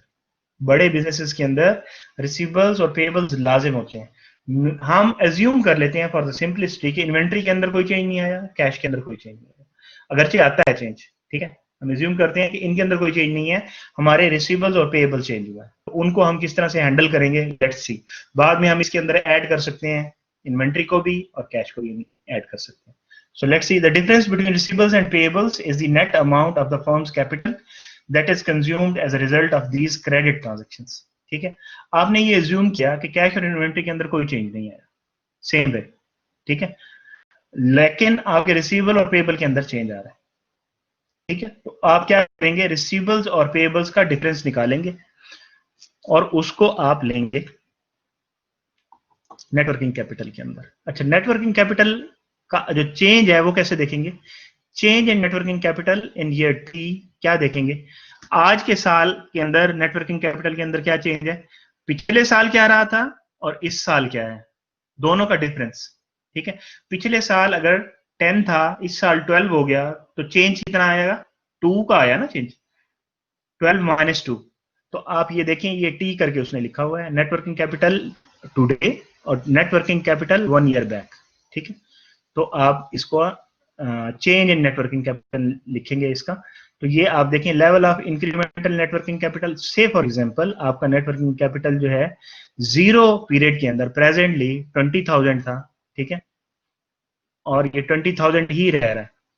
ठीक है.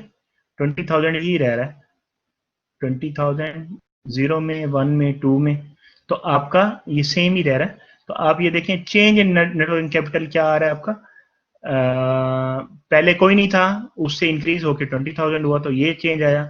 अब 20,000 ही रह रहा है ना आगे, यानी आज भी 20,000 है, अगले साल भी 20,000 होगा, तो इसका मतलब कोई चेंज नहीं आ रहा उसके अंदर. उससे आगे भी कोई चेंज नहीं आ रहा. उससे आगे क्या है कि आपका प्रोजेक्ट खत्म हो गया, तो वो नेटवर्क सारा आपका जो भी था, आपको जो रिसीविंग पेमेंट सारी कर ली आपने, तो वो आपका माइनस हो गया. ठीक है. हम इस स्लाइड को गायब करके फिर समझने की कोशिश करते हैं. इस स्लाइड को सामने नहीं रखते, हो सकता है स्लाइड कंफ्यूज कर रही हो, समटाइम्स कुछ चीजें कर लेते हैं जब तक वो समझ नहीं आता। ठीक है, आप ये सर ये देखें, मैंने ये कहा कि हमारा वर्किंग कैपिटल रिक्वायरमेंट है 10 मिलियन की। ठीक है, अच्छा अभी मैं ये भी नहीं कहता कि 10 मिलियन की है, मैं कहता हूं मैंने बिजनेस स्टार्ट किया है अभी, तो मेरा वर्किंग कैपिटल भी ठीक तो है सर। होगा ना उसके अंदर। तो मेरे जी सर वर्किंग बिल्कुल। कैपिटल की रिक्वायरमेंट है 10 मिलियन, तो मैं 0 से 10 के अंदर गया। तो पहले मेरा नेटवर्किंग जो वर्किंग कैपिटल था वो 0 था, अब 10 मिलियन हो गया। तो इसका मतलब है जो चेंज आ रहा है वर्किंग कैपिटल के अंदर वो कितना आ रहा है, 10 0 से मिलियन 10 का। मिलियन, पॉजिटिव 10 आ हाँ गया। ठीक पॉजिटिव है, 10। अब नेक्स्ट ईयर भी 10 मिलियन है, तो मेरा तो आज से हाँ, एक साल के बाद कितना चेंज आया, तो 0% चेंज। 0 चेंज है ना। उससे कितना, उससे अगले साल फिर भी सेम रहा, कोई चेंज नहीं है। और उसके ठीक है। बाद वो प्रोजेक्ट ही खत्म हो गया, जिस प्रोजेक्ट में वर्किंग कैपिटल देख रहा था वो प्रोजेक्ट ही खत्म हो गया। तो उसका नेटवर्किंग कैपिटल का चेंज कितना आएगा, पहले पॉजिटिव गया था अब नेगेटिव आ जाएगा, खत्म हो गया ना वो। हाँ खत्म हो गया वो। उतना वो डिक्रीज हो जाएगा, जितना इंक्रीज हुआ था उतना डिक्रीज हो गया ना वो कैपिटल आपका। यानी आपका 0 से 10 पे गया था, तो अब 10 से 0 पे आएगा तो आपका -10 होगा ना जी। तो आपका 0 से 10 गया था, इंक्रीज किया था तो +10 चला गया था, अब डिक्रीज होगा तो -10 होगा, 0 पे आ जाएगा। अभी भी किसी को समझ ना आए तो वो क्वेश्चन कर सकता है। तो ये बहुत इंपॉर्टेंट है, वर्किंग कैपिटल को आपने चेक करना होता है। अब हम किस तरह से देख रहे हैं इसको, हम उसी तरह से जैसे हमने इंक्रीमेंटल निकाला था, हम अपने प्रोजेक्ट की वर्किंग कैपिटल को देख रहे हैं। हमारे प्रोजेक्ट का वर्किंग कैपिटल इंक्रीज होगा तो वो प्लस में चला जाएगा, चेंज इन वर्किंग कैपिटल। ठीक है, जो लेवल है उसका वो आपका चेंज पॉजिटिव में चला जाएगा। फिर वो अगर सेम रहता है during the life of the project, तो वो फिर उसके अंदर चेंज 0 रहेगा। और जब वो प्रोजेक्ट खत्म होगा तो वो फिर वापस माइनस होके उसी लेवल पे आ जाएगा, 0 पे आ जाएगा। आप इंक्रीमेंटल देख रहे हैं, उसी प्रोजेक्ट का वर्किंग कैपिटल देख रहे हैं। ठीक है, तो एक्चुअली क्या हो रहा है, आपका कैश फ्लो इंक्रीज हो रहा है, आउटफ्लो हो रहा है। जब वर्किंग कैपिटल इंक्रीज हो रहा है, वर्किंग कैपिटल डिक्रीज हो रहा है, तो वापस आपका इनफ्लो हो रहा है, वो आपका वर्किंग कैपिटल डिक्रीज हो रहा है। इंक्रीज होने से नेगेटिव होगा कैश आउटफ्लो, डिक्रीज होने से वो पॉजिटिव होगा। ठीक है, ये इसका कॉन्सेप्ट आ गया। हम कहते हैं ये नेट वर्किंग कैपिटल जो है ये भी आपके कैश फ्लोज को इंपैक्ट करता है, जो स्टार्ट में मैंने बात की थी। अब हम देखते हैं एग्जाम्पल को जिसमें वर्किंग कैपिटल भी साथ ऐड हो जाएगा। उसी एग्जाम्पल को कंटिन्यू कर रहे हैं। Suppose that HomeNet will have no incremental cash और इन्वेंटरी रिक्वायरमेंट। हम हम क्या कर रहे हैं, आउटसोर्स कर रहे हैं ना। हमने कहा था होम नेट की प्रोडक्ट को हम आउटसोर्स कर रहे हैं, तो हमें कोई इन्वेंट्री तो नहीं चाहिए उसको बनाने के लिए, हमें कैश भी नहीं चाहिए कोई, तो हमारी इन्वेंट्री तो सेम रहेगी, हमारे कैशेस भी, कैश वगैरह भी सेम रहेगा। क्या चेंज आएगा जब हम आउटसोर्स करते हैं, तो हमारी इन्वेंट्री, हम खुद प्रोडक्ट प्रोड्यूस नहीं कर रहे, खुद मैन्युफैक्चरिंग नहीं कर रहे, वो है हमारी कंपनी का यूनिट लेकिन उसके अकाउंट सेपरेट है। ठीक है, वो खुद से अपने अकाउंट्स को मेंटेन कर रहे हैं। तो हमारे पास जो प्रोडक्ट आ रही है वो $110 की आ रही है, तो सिंपली हमने वो $110 का जो हमें पड़ रहा है उसे हम बेच रहे हैं $260 का। तो हम अगर क्रेडिट पे दे रहे हैं तो हमारे पास क्या हो रहा है, रिसीवेबल बन रहे हैं। और अगर हमने पीछे पेमेंट की, हमने जो ली है वो डिवाइसेस उठाई है, तो उसकी जो पेमेंट ड्यू रहती है वो पेबल्स हैं आपके। तो आपके पेबल्स और रिसीवेबल सिर्फ चेंज हो रहे हैं, बाकी कोई चीज चेंज नहीं हो रही। इसको ध्यान में रखना है आपने। ठीक है, तो आपकी चेंज हो रहे हैं रिसीवेबल्स और payables. How receivables related to HomeNet are expected to account for 15% of annual sales. जो आपने सेल करनी है, जो कि सेल आपने निकाली थी 13 मिलियन, तो 13 मिलियन सेल का 15% जो है वो आप कहते हैं कि वो किसमें जाएगा, वो रिसीवेबल्स के अंदर जाएगा। And payables are expected to be 15% of annual cost of good sold. तो जितने भी आप good cost of good sold आपकी टोटल क्या थी, वही उसकी कॉस्ट ही थी ना, जो आपकी सेल फोरकास्ट आपने की थी, भाई इतने आप यूनिट्स बेच लेंगे, उतने यूनिट्स आपने लेने हैं ना उनसे पीछे, जो आपको बना बनाया प्रोडक्ट दे रहे हैं, आप सिर्फ टेस्ट कर रहे हैं उसे। तो आप जो पेबल्स की एक्सपेक्टेशन है वो कॉस्ट ऑफ गुड सोल्ड के साथ 15% है, और जो आपकी रिसीवेबल की है वो सेल्स के साथ है 15%। ठीक है, तो दोनों की वैल्यू आप निकाल सकते हैं। कॉस्ट ऑफ गुड सोल्ड भी आपके पास था वहां पे 5.5 मिलियन था शायद, और 13 मिलियन आपका जो आपका वो था सेल्स रेवेन्यू था आपका, ठीक है। तो सेल्स रेवेन्यू से आप अपने रिसीवेबल्स निकाल लें और कॉस्ट ऑफ गुड्स सोल्ड जो डॉलर में आ रहा था उससे आप अपने पेबल्स निकाल लें। 15% ऑफ 13 मिलियन इज 1.95 मिलियन और 15% 5.5 मिलियन जो कॉस्ट ऑफ गुड सोल्ड था उसका 15% क्या बना, 825,000 बना, ठीक है। Home networking capital requirement increase करेगी या नहीं करेगी? ये एसेट है आपका 1.95 और ये आपका क्या है, करंट एसेट है और ये आपकी करंट लाइबिलिटी है 825,000। तो इन दोनों को सब्ट्रैक्ट कर लें तो आपकी नेटवर्किंग की जो रिक्वायरमेंट है वो इतने से इंक्रीज कर रही है, ठीक है। HomeNet's networking capital requirement are shown in the table, ठीक है। रिसीवेबल 15% है आपके। रिसीवेबल कब जनरेट होंगे? पहले साल के एंड पे होंगे और आपके at the year end of year 1। तो ये आपकी नेटवर्किंग कैपिटल इंक्रीज कर रहा है 1125 से, ठीक है। हर साल यही रह रहा है, ठीक है, for the life of the project जो 4 साल की थी, सब में सेम है, ठीक है। How does this requirement effect the project cash flow? कैसे इफेक्ट करेगा? ये माइनस में जाएगा यहाँ पे पहले ईयर में और 5वें साल के अंदर आके पॉजिटिव में आ जाएगा, ठीक है। मैं आगे दिखा देता हूं, अगर कोई क्वेश्चन हो तो आप पूछ सकते हैं। अच्छा, प्लान करें, पहले प्लान करें जी। प्लान कर रहे हैं एन इंक्रीज इन, यही जो बात मैंने बताई है उसकी प्लानिंग कर रहा है। An increase in networking capital present an investment that reduces the cash available to the firm, यानी आउटफ्लो होगा, so reduces the cash free cash flow. We can use our forecast for HomeNet's networking capital requirement to complete our estimate of HomeNet's free cash flow. In year 1, networking capital increases 1.125 million से increase करेगा, तो ये आपका cash outflow रहेगा पहले साल के अंदर।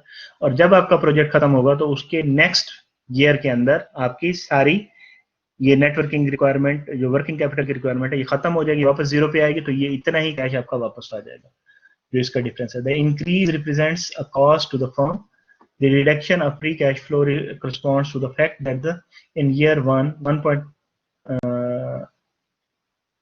1.95 million of the firm sales and 0.825 million of its cost have not yet been paid. ये पे नहीं हुआ, ठीक है। अगर थोड़ा सा गौर इस पे करेंगे ना क्वेश्चन पे बैठ के आपको समझ आ जाएगी। तो आपके ईयर 1 में आपका कैश फ्लो नेटवर्किंग कैपिटल की वजह से कम होगा, ठीक है।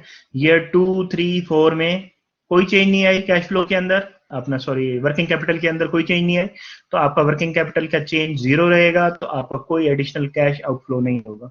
जबकि ईयर 5 के अंदर क्या होगा? In year 5 when the project is shut down, complete हो गया, networking capital falls, networking capital की जो रिक्वायरमेंट है वो खत्म हो जाएगी ना, तो वो वापस आपका कैश फ्लो इंक्रीज करेगा 1.125 मिलियन के साथ। As the payments of the last customers are received and the final bills are paid, we add this 1.125 million to free cash flow in the year 5। तो आपने इसके मैकेनिज्म को understand करना है कि वर्किंग कैपिटल को किस तरह से आपने अकाउंट फॉर करना है अपने प्रोजेक्ट के अंदर, तो यहाँ पे उसने उसी तरह से शो कर दिया, ठीक है। ईयर 1 के अंदर आपका वर्किंग कैपिटल जो है 1.125 रहा अप टू 4 इयर्स। चेंज जो है आपका पहले साल के अंदर प्लस हुआ, बाकियों में कोई चेंज नहीं है, आखिरी साल में नेगेटिव हो गया। बिल्कुल उसी कैश फ्लो का जो इफेक्ट आ रहा है, पहले साल के अंदर आपका कैश आउटफ्लो हुआ और आखिरी साल के अंदर कैश हुआ। अब आपने इसी अमाउंट को लास्ट लाइन वाली को आपने इनकॉर्पोरेट कर देना है उसके अंदर। देखें ये subtract changes in net working capital, यहाँ पे आपने नेगेटिव हुआ पहले साल के अंदर, ऐड हो गया, तो आपके जो कैश फ्लोज हैं वो चेंज हो गए इस तरह से, ठीक है। अच्छा जी, इसी की इवैल्यूएशन होगी आगे, इसी को एक्सप्लेन कर रहा है, इसको खुद ही देख लीजिएगा, ठीक है, खुद देख लीजिएगा, इवैल्यूएशन में उसी को एक्सप्लेन करता है। ये उसी का सेम जो पैरेलल एग्जांपल चल रही है उसको भी उसी तरह से लेके चल रहा है कि इसमें भी कैश फ्लो का नेटवर्किंग कैपिटल का जो इम्पैक्ट है वो कैसे आप लेंगे, इसको भी खुद से कर लीजिएगा। ये बिल्कुल सेम एग्जांपल है, उसी तरह से ले चल रहे। इंटरनेट ऑफ थिंग्स उनकी उसका नाम लेंगे। अब आ गए हम इसके ऊपर फ्री कैश फ्लो के ऊपर। अब देखिए आपने क्या किया है, पहले रेवेन्यूज थे आपके पास, उसमें से आपने कॉस्ट ऑफ गुड्स सोल्ड निकाली, फिर आपने डेप्रिसिएशन निकाली, और जो आपके एक्सपेंसेस थे वो निकाले, उसमें से आपने टैक्स माइनस किया, फिर आपने डेप्रिसिएशन को ऐड किया, फिर आपने इसमें से कैपिटल एक्सपेंडिचर को माइनस किया। कैपिटल एक्सपेंडिचर क्या था आपका, जो आपकी आपने जो परचेज करते हुए जो आपने खर्चा किया था, जो आपने उसकी कॉस्ट पे की थी इक्विपमेंट की, और फिर आपने चेंज किया नेटवर्किंग कैपिटल के अंदर जो भी, वो भी आपने इसके अंदर ले लिया। ये ओवरऑल इसने इसके एक इक्वेशन बना दी, ठीक है। और अगर इसी को उसने चेंज किया, थोड़ा सा एडजस्ट किया है, इस एग्जांपल को उसने एडजस्ट कैसे किया है जी, उसने एडजस्ट किया है जी इसको, इसको अल्जेब्रिकली उसको मैनिपुलेट किया, तो ये इक्वेशन बन जाती है। आप इस इक्वेशन को भी यूज कर सकते हैं, इसको भी यूज कर सकते हैं, ठीक है। ये उसने बताया कि कैसे हम कैलकुलेट करते हैं डायरेक्ट कैश फ्लो का, कैसे आप करते हैं। तो ये सारी चीजें आप कर सकते हैं for any particular year, any particular year, हर साल का अलग अलग करेंगे, एक साल का, दूसरे का, तीसरे का, ये अभी हम करके आए हैं पीछे, उसी को उसने यहाँ पे समराइज कर दिया है कि हम इस तरह से फॉर्मूले में भी लिख सकते हैं।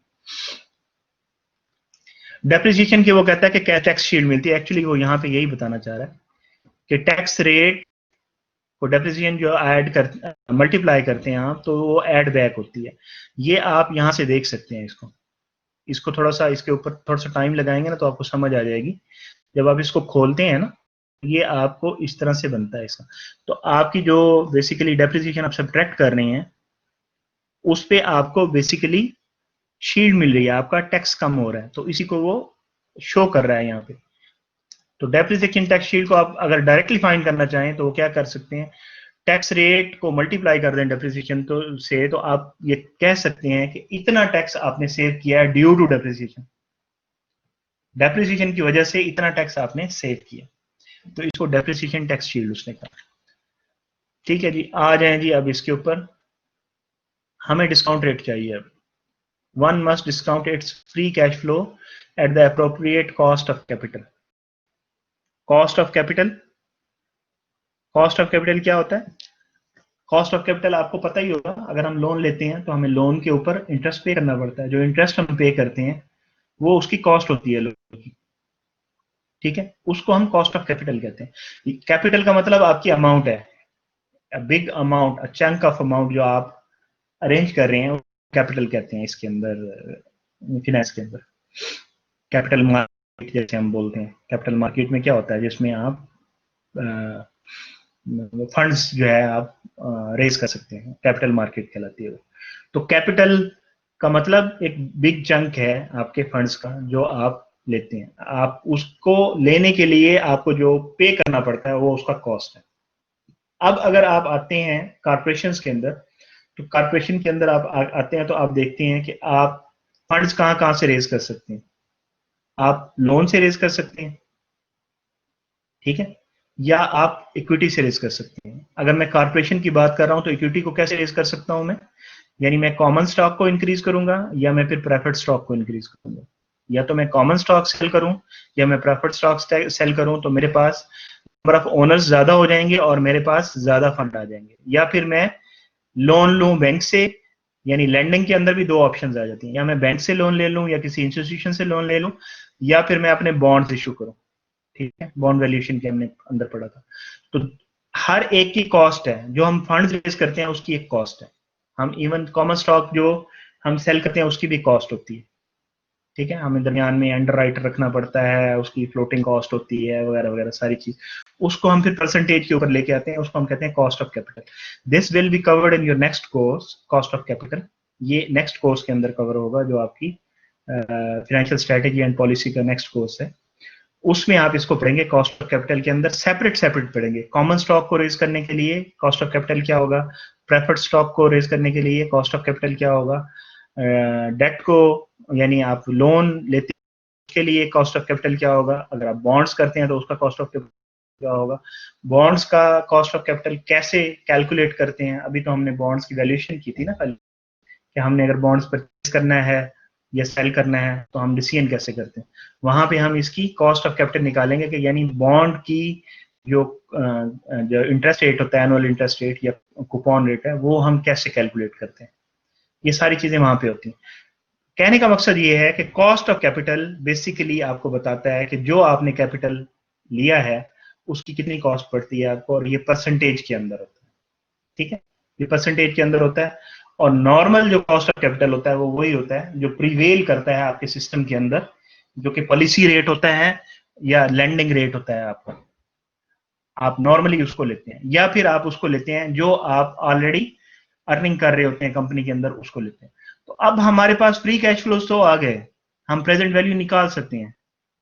हमें क्या चाहिए, हमें कॉस्ट ऑफ कैपिटल चाहिए, अप्रोप्रिएट कॉस्ट ऑफ कैपिटल, जिसे हमने यूज करना है एज अ डिस्काउंट रेट, उसको हम डिस्काउंट रेट बना देंगे। ठीक है, लेट्स सी कहां से लेते हैं,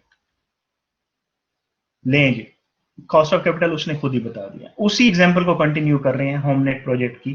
ठीक है, वो कहता है कि होम नेट प्रोजेक्ट का जो रिस्क है वो सिमिलर है जो एग्जिस्टिंग प्रोजेक्ट से रिस्क है, और एग्जिस्टिंग प्रोजेक्ट के अंदर आपका जो कॉस्ट ऑफ कैपिटल है वो 12% है। ठीक है, तो 12% अगर एग्जिस्टिंग प्रोजेक्ट्स का यही है और रिस्क सेम है, तो इसका मतलब है आपका cost of capital basically risk ही होता है ना। तो आपका कॉस्ट ऑफ कैपिटल क्या रहेगा जी, 12% रहेगा। ये इट मींस दैट उसका डिस्काउंट रेट 12% होगा। तो आप अब एनपीवी फाइंड कर सकते हैं। You already got the free cash flows, you take the incremental earning, you take incremental cash flows by adding back your depreciation, and you took your purchasing cost, उसको भी आपने कैश फ्लोज के अंदर लिया था। फिर आपने देखा कि वर्किंग कैपिटल नए प्रोजेक्ट की वजह से चेंज हुई, तो उसकी भी आपने जो चेंजेस थी वो भी आपने इनकॉर्पोरेट करके आपने incremental cash flows, incremental free cash flows आपने निकाल लिए। अब आपको डिस्काउंट रेट चाहिए था, तो डिस्काउंट रेट भी आपको मिल गया। एग्जिस्टिंग प्रोजेक्ट्स का जो डिस्काउंट रेट होगा वही इसका रहेगा, अगर दोनों का रिस्क सेम है। रिस्क का जो टॉपिक है ये भी आप अपने अगले सब्जेक्ट के अंदर पढ़ेंगे, रिस्क एंड रिटर्न का टॉपिक है, that will be covered in financial strategy and policy। ठीक है, वो भी एक इंटरेस्टिंग टॉपिक है। रिस्क क्या होता है, हम इसको कैसे कैलकुलेट करते हैं। तो आपका रिस्क का टॉपिक भी आ गया, लेकिन सिंपल ये है कि अगर रिस्क सेम होगा तो उसका कॉस्ट ऑफ कैपिटल भी सेम रहेगा या उसका डिस्काउंट रेट भी सेम रहेगा। तो आप इसके डिस्काउंट रेट को 12% ले लें। Formula you already you know, ये आपके कैश फ्लोज आ गए हैं, ये 0 में है, इसको आप डिस्काउंट नहीं करेंगे, ये 1 में है, इसके 1 के ऊपर डिस्काउंट कर लेंगे। एक एक लमसम वैल्यूज निकालते थे, ये आपकी फ्यूचर वैल्यूज हैं। इन ईयर 1 इसको आपने डिस्काउंट करना है 1 ईयर के ऊपर 12% पे, इसको 2 ईयर पे 12% पे, इसको 3 ईयर पे 12% पे, इसको 4 ईयर पे 12% पे, इसको 5 ईयर पे 12% पे। तो in the same way you will do, आप इसको फिर फार्मूलाज लगाएं और इसको डिस्काउंट नहीं करेंगे क्योंकि ऑलरेडी ये प्रेजेंट के अंदर है वैल्यू। ठीक है, तो to compute NPV the sum of present values of all the cash flows, हर एक की कैश फ्लो आप निकाल लेंगे अलग अलग। प्रेजेंट वैल्यू इसकी निकालेंगे, प्रेजेंट वैल्यू इसकी निकालेंगे, प्रेजेंट वैल्यू इसकी इसकी इसकी सेपरेट सेपरेट निकाल के आप उन सबको ऐड बैक कर देंगे, ऐड कर देंगे। देखेंगे ऐसे किया, ये हमारा कैश फ्लो था, इसका 1 साल के लिए कर दिया, ये 2 साल के लिए कर दिया, ये फ्यूचर वैल्यू है और ये आपका डिस्काउंट फैक्टर है। तो सारा करके आपने निकाला, ये इसको डिस्काउंट नहीं किया क्योंकि ये प्रेजेंट के अंदर था। तो आपने जब ऐड किया टोटल सारी वैल्यूज को कैलकुलेट करके, तो यू गॉट द वैल्यू 2862। और ये क्या था जी, जरा गौर कीजिएगा, ये थाउजेंड्स में था। ठीक है, ये देखेंगे ये इन थाउजेंड्स है ये सारी वैल्यूज। ठीक है, तो ये आपका बन रहा है 28 मिलियन बनेगा, ये 2.8 मिलियन, 2.8 मिलियन बनेगा, 28 मिलियन, देख लें कितना बनता है। तो ये आपका पॉजिटिव आ रहा है। तो पॉजिटिव आता है तो हम क्या करते हैं एवैल्यूएशन के अंदर, देखें जी, हाँ 2.862 मिलियन आ रहा है, while HomeNet's upfront cost is 7.5 million. The present value of the additional free cash flow that Cisco will receive from the project is 10.362. Now we'll move on to the last topic कि हम इसका analysis कैसे करते हैं, अगर किसी चीज को चेंज करते हैं तो कैसे करते हैं। या हो सकता है इसमें थोड़ा सा हमने ये भी देखना है कि अगर हम किसी इक्विपमेंट को सेल कर देते हैं तो उसका जो इम्पैक्ट आता है वो कैसे आता है, उसको भी देखेंगे। और फिर हम इसका sensitivity analysis, break even analysis और सिनेरियो एनालिसिस करेंगे। That is basically called project analysis. ठीक है, जो आपका लास्ट टॉपिक है आपके कोर्स आउटलाइन के अंदर। तो नेक्स्ट एग्जांपल सेम वही आयोटा वाली चल रही है जो हमें एग्जांपल चल रही है, इसे खुद देख लीजिएगा, सेम है। इसको देख लेते हैं एक्सेलरेटेड डेप्रिसिएशन के साथ, यानी डेप्रिसिएशन का मेथड चेंज होता है तो उससे हमारे कैश फ्लोज इंपैक्ट होते हैं। तो आपको जरा अंदाजा लगा के बताएं कि आपको फायदा किस चीज का होगा, डेप्रिसिएशन स्टार्ट में ज्यादा करें या एंड में ज्यादा करें, तो हमें इसमें फायदा होगा कैश फ्लो के अंदर। अच्छा जी, एक टेक्निक ऐसी है जो हम यूज करते हैं जिसे हम कहते हैं modified accelerated cost recovery system, MACRS कहते हैं इसे हम। What depreciation deduction would be allowed for HomeNet's 7.5 million lab equipment using MACRS method, assuming the lab equipment designated to have a 5-year recovery period, यानी उसकी useful life 5 year की ही है। Useful life को आप रिकवरी पीरियड बोलेंगे इसके अंदर। ये टेक्निक आपने शायद पढ़ी होगी उसके अंदर, अकाउंटिंग के अंदर, MACRS, modified accounting modified asset cost recovery system. ठीक है, for clarity assume that the lab equipment is purchased and put into use in December of year 0। ठीक है, आपने जिस साल में परचेज की है, यानी प्रेजेंट में दिसंबर में परचेज की है, और allowing the partial year depreciation in year 0, this means that year 0 is the first year of MACRS schedule in the appendix। यानी इसमें पॉलिसी क्या है, जिस साल में आप परचेज कर रहे हैं उसी साल में आप डेप्रिसिएशन पूरे साल की काउंट कर रहे हैं। ठीक है जी सर जी। बुक के अपेंडिक्स के अंदर इसके ऊपर दिया हुआ है MACRS के बारे में, लेकिन इसका स्केड्यूल यहाँ स्लाइड के ऊपर भी है, एंड में मैं शो कर देता हूँ आपको अभी थोड़ी देर में। तो आप कैसे डेप्रिसिएशन की परसेंटेज कैसे लेते हैं स्टार्ट के अंदर, फिर कैसे लेते हैं पहले साल में। अगर 5 ईयर का शेड्यूल हो,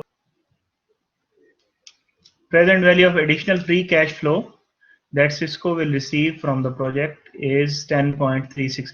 ये 2.862 ही है, ये यहाँ ये वैल्यू गलत लिखी है, 8.862 मिलियन है, ये रॉन्ग लिखा हुआ, 10.362 नहीं है, ये 2.862 ही है। ये है जी टेबल 9.4। ठीक है, टेबल 9.4 ये कहता है अगर 3 साल की डेप्रिसिएशन होगी तो पहले साल 33.33% होगा, फिर 44.45 होगा, फिर 14.81 और फिर 7.4 होगा। तो आपका पूरा 100% इस तरह से कंप्लीट करता है। 5 ईयर का होगा तो ये होगा, 7 ईयर का होगा तो ये होगा, 10 का होगा तो ये होगा। आप इसी तरह से इसमें सिलेक्टेड दिए हुए हैं, तो MACRS सिस्टम के थ्रू आपकी सारी इनकी परसेंटेजेस यू कैन फाइंड। ठीक है, स्केड्यूल होगा, स्केड्यूल जो होगा उसमें आपकी परसेंटेजेस होंगी, हर साल में क्या डेप्रिसिएशन आपने चार्ज करनी है, तो उसी डेप्रिसिएशन को आपने चार्ज करके आपने यूटिलाइज करना है। Got it? स्टार्ट किया, पहले साल में यूज कर रहे हैं तो फिर क्या होगा, फिर आप डेप्रिसिएशन चार्ज नहीं कर सकेंगे ईयर 0 के अंदर। आपने मशीन को स्टार्ट ही फर्स्ट ईयर के अंदर किया है, आपने दिसंबर में नहीं किया। अगर दिसंबर में किया तो जो पॉलिसी थी ईयर ऑफ परचेज के अंदर आपने डेप्रिसिएशन काउंट कर ली। डेप्रिसिएशन तो तभी काउंट करेंगे ना जब डालेंगे। तो अभी इसमें फिर स्लाइड चेंज कर रहा है वो कहता है पहले साल में आपने किया तो फिर आपका 20% जो यहाँ पे आ रहा था, देखिए अगर यहाँ 20% हमने यहाँ लिया था, अब ये 20% ईयर 1 में शिफ्ट कर गया, पूरी डेप्रिसिएशन शेड्यूल 1 साल से डिले हो गया। देखिए 20, 32, 92 ये आगे जा रहा है। ठीक है, तो आपकी डेप्रिसिएशन यूं बनेगी फिर। ठीक है, तो उसमें ज्यादा फायदा है, इसमें कम फायदा है। अभी इसमें एनपीवी चेंज हो जाएगा। Then the first time we can take the depreciation expense in year 1। पहली डेप्रिसिएशन आपकी ईयर 1 के अंदर आएगी। ठीक है, जो कि डिस्काउंट होगी, जबकि ईयर 0 में जो आ रही थी डेप्रिसिएशन वो फिर डिस्काउंट नहीं हो रही थी ना, वो तो उसी साल के अंदर ही रह रही थी ना, क्योंकि 0 में तो आप डिस्काउंट फैक्टर नहीं लगाते ना। In this case NPV would be 2.913। अगर इससे कैलकुलेट करेंगे तो वो कहता है 2.913 बनेगी, उससे फिर भी ज्यादा है जो पहले आपने स्ट्रेट लाइन से निकाली थी, because all the depreciation tax shields are delayed by 1 year relative to the case where the equipment is put into use before year 1. Nonetheless, NPV is still higher than in the case of straight line depreciation। उससे फिर भी ज्यादा है, वो 2.8 something थी, ये 2.913 है। देखिए कितना फर्क पड़ रहा है आपके पूरे प्रोजेक्ट के ऊपर। आपकी डेप्रिसिएशन पॉलिसी जो है वो भी इंपॉर्टेंट है और आपका डेप्रिसिएशन मेथड भी इंपॉर्टेंट है, दोनों चीजें इंपॉर्टेंट है। हम दोनों की सिग्निफिकेंस को चेक कर रहे हैं, चीजों को चेंज करके हम दोनों की सिग्निफिकेंस को चेक करें। जी सर। ठीक है, because larger percentage of depreciation comes earlier, तो वो आपको उसका फायदा होता है। अच्छा, ये सेम वही प्रॉब्लम है आयोटा के साथ, हम होम नेट के साथ करें, इसे आप खुद देखिएगा, इसमें भी उसने उसी तरह से करके दिखाया। लें जी, एडजस्टमेंट आ गई जी। अब आपकी, अगर आप एसेट सेल कर देते हैं, जो क्वेश्चन बंटी ने स्टार्ट में किया था कि भाई हमारा प्रोजेक्ट तो 4 खत्म हो गया, हम 5वें साल क्यों रखें एसेट को, या हम वो एसेट परचेज ही क्यों करें जिसकी यूजफुल लाइफ 5 साल की है। तो पहले तो आप चेक करेंगे कि अगर आपको जितनी आपकी प्रोजेक्ट की लाइफ है उतनी ही लाइफ का आपको एसेट मिल जाता है तो वही परचेज कर लें, मसले खत्म हो गए। दूसरा यह कि वो नहीं मिलता तो आप सेल कर दें अपने एसेट को, आखिरी साल में तो आपने यूज नहीं करना है, दैट इज लाइंग आइडल, आप यूज ही नहीं कर रहे हो, फ्री पड़ा हुआ है, कोई इस्तेमाल नहीं है, लेकिन उसकी कॉस्ट पड़ रही है आपको, तो आप करेंगे उसको उठा के सेल कर देंगे। तो सेल करेंगे तो आपको कुछ पैसे मिलेंगे, उसकी फिर ट्रीटमेंट होगी, उसके ऊपर फिर टैक्स भी होगा, फिर वो डिस्काउंट भी होगा, सारी चीजें उसके अंदर आएंगी। तो उसकी एडजस्टमेंट क्या करेंगे, adjusting free cash flow, liquidation और साल्वेज वैल्यू। साल्वेज वैल्यू आपको पता है किसे कहते हैं, जो आपकी, जब आप उसको डिस्कार्ड करते हैं, अपने एसेट को थ्रो अवे करते हैं, तो उसके बाद उस टाइम पे जो आपको वैल्यू मिलती है उसको साल्वेज वैल्यू कहते हैं। ठीक है, लिक्विडेशन सिंपली आप उसको कैश में कन्वर्ट करते हैं। जी बंटी जी सर, ये सैल्वेज वैल्यू, इसको स्क्रैप वैल्यू को कहते हैं ना, आई थिंक। हाँ, स्क्रैप वैल्यू भी आप कह सकते हैं। साल्वेज यानी अब आप उसको, आप अपने एसेट को निकाल रहे हैं तो उस वक्त जो उसकी वैल्यू होगी वो साल्वेज वैल्यू कहलाएगी। वो बुक वैल्यू नहीं होती बेसिकली, वो अच्छा मार्केट वैल्यू होती है जिसपे वो बिक सकता है। बुक वैल्यू हो सकता है जीरो हो चुकी हो लेकिन उसकी कुछ पैसे मिल जाएं आपको, बुक वैल्यू हो सकता है कुछ वैल्यू हो लेकिन हो सकता है आपको पैसे देने पड़े उसको उठाने के लिए। तो ये सारे केसेस हो सकते हैं। हाँ, ये अच्छा सारी अच्छा। चीजें आपने पढ़ी होंगी, अकाउंटिंग में पढ़ी होंगी ये चीजें, आपने जब फिक्स एसेट पढ़ा होगा ना, तो उसके अंदर ये जी सारी सर। चीजें देखी होंगी आप। तो किसी जी तरह सर। का भी केस हो सकता है, वट एवर जो भी होगा उसके ऊपर टैक्स लगता है, उस पर आपको टैक्स बेनिफिट भी मिल सकता है और टैक्स एक्सपेंस भी पड़ सकता है। अगर लॉस होगा तो टैक्स का बेनिफिट मिलेगा, अगर प्रॉफिट होगा तो यू हैव टू पे टैक्स फॉर दैट।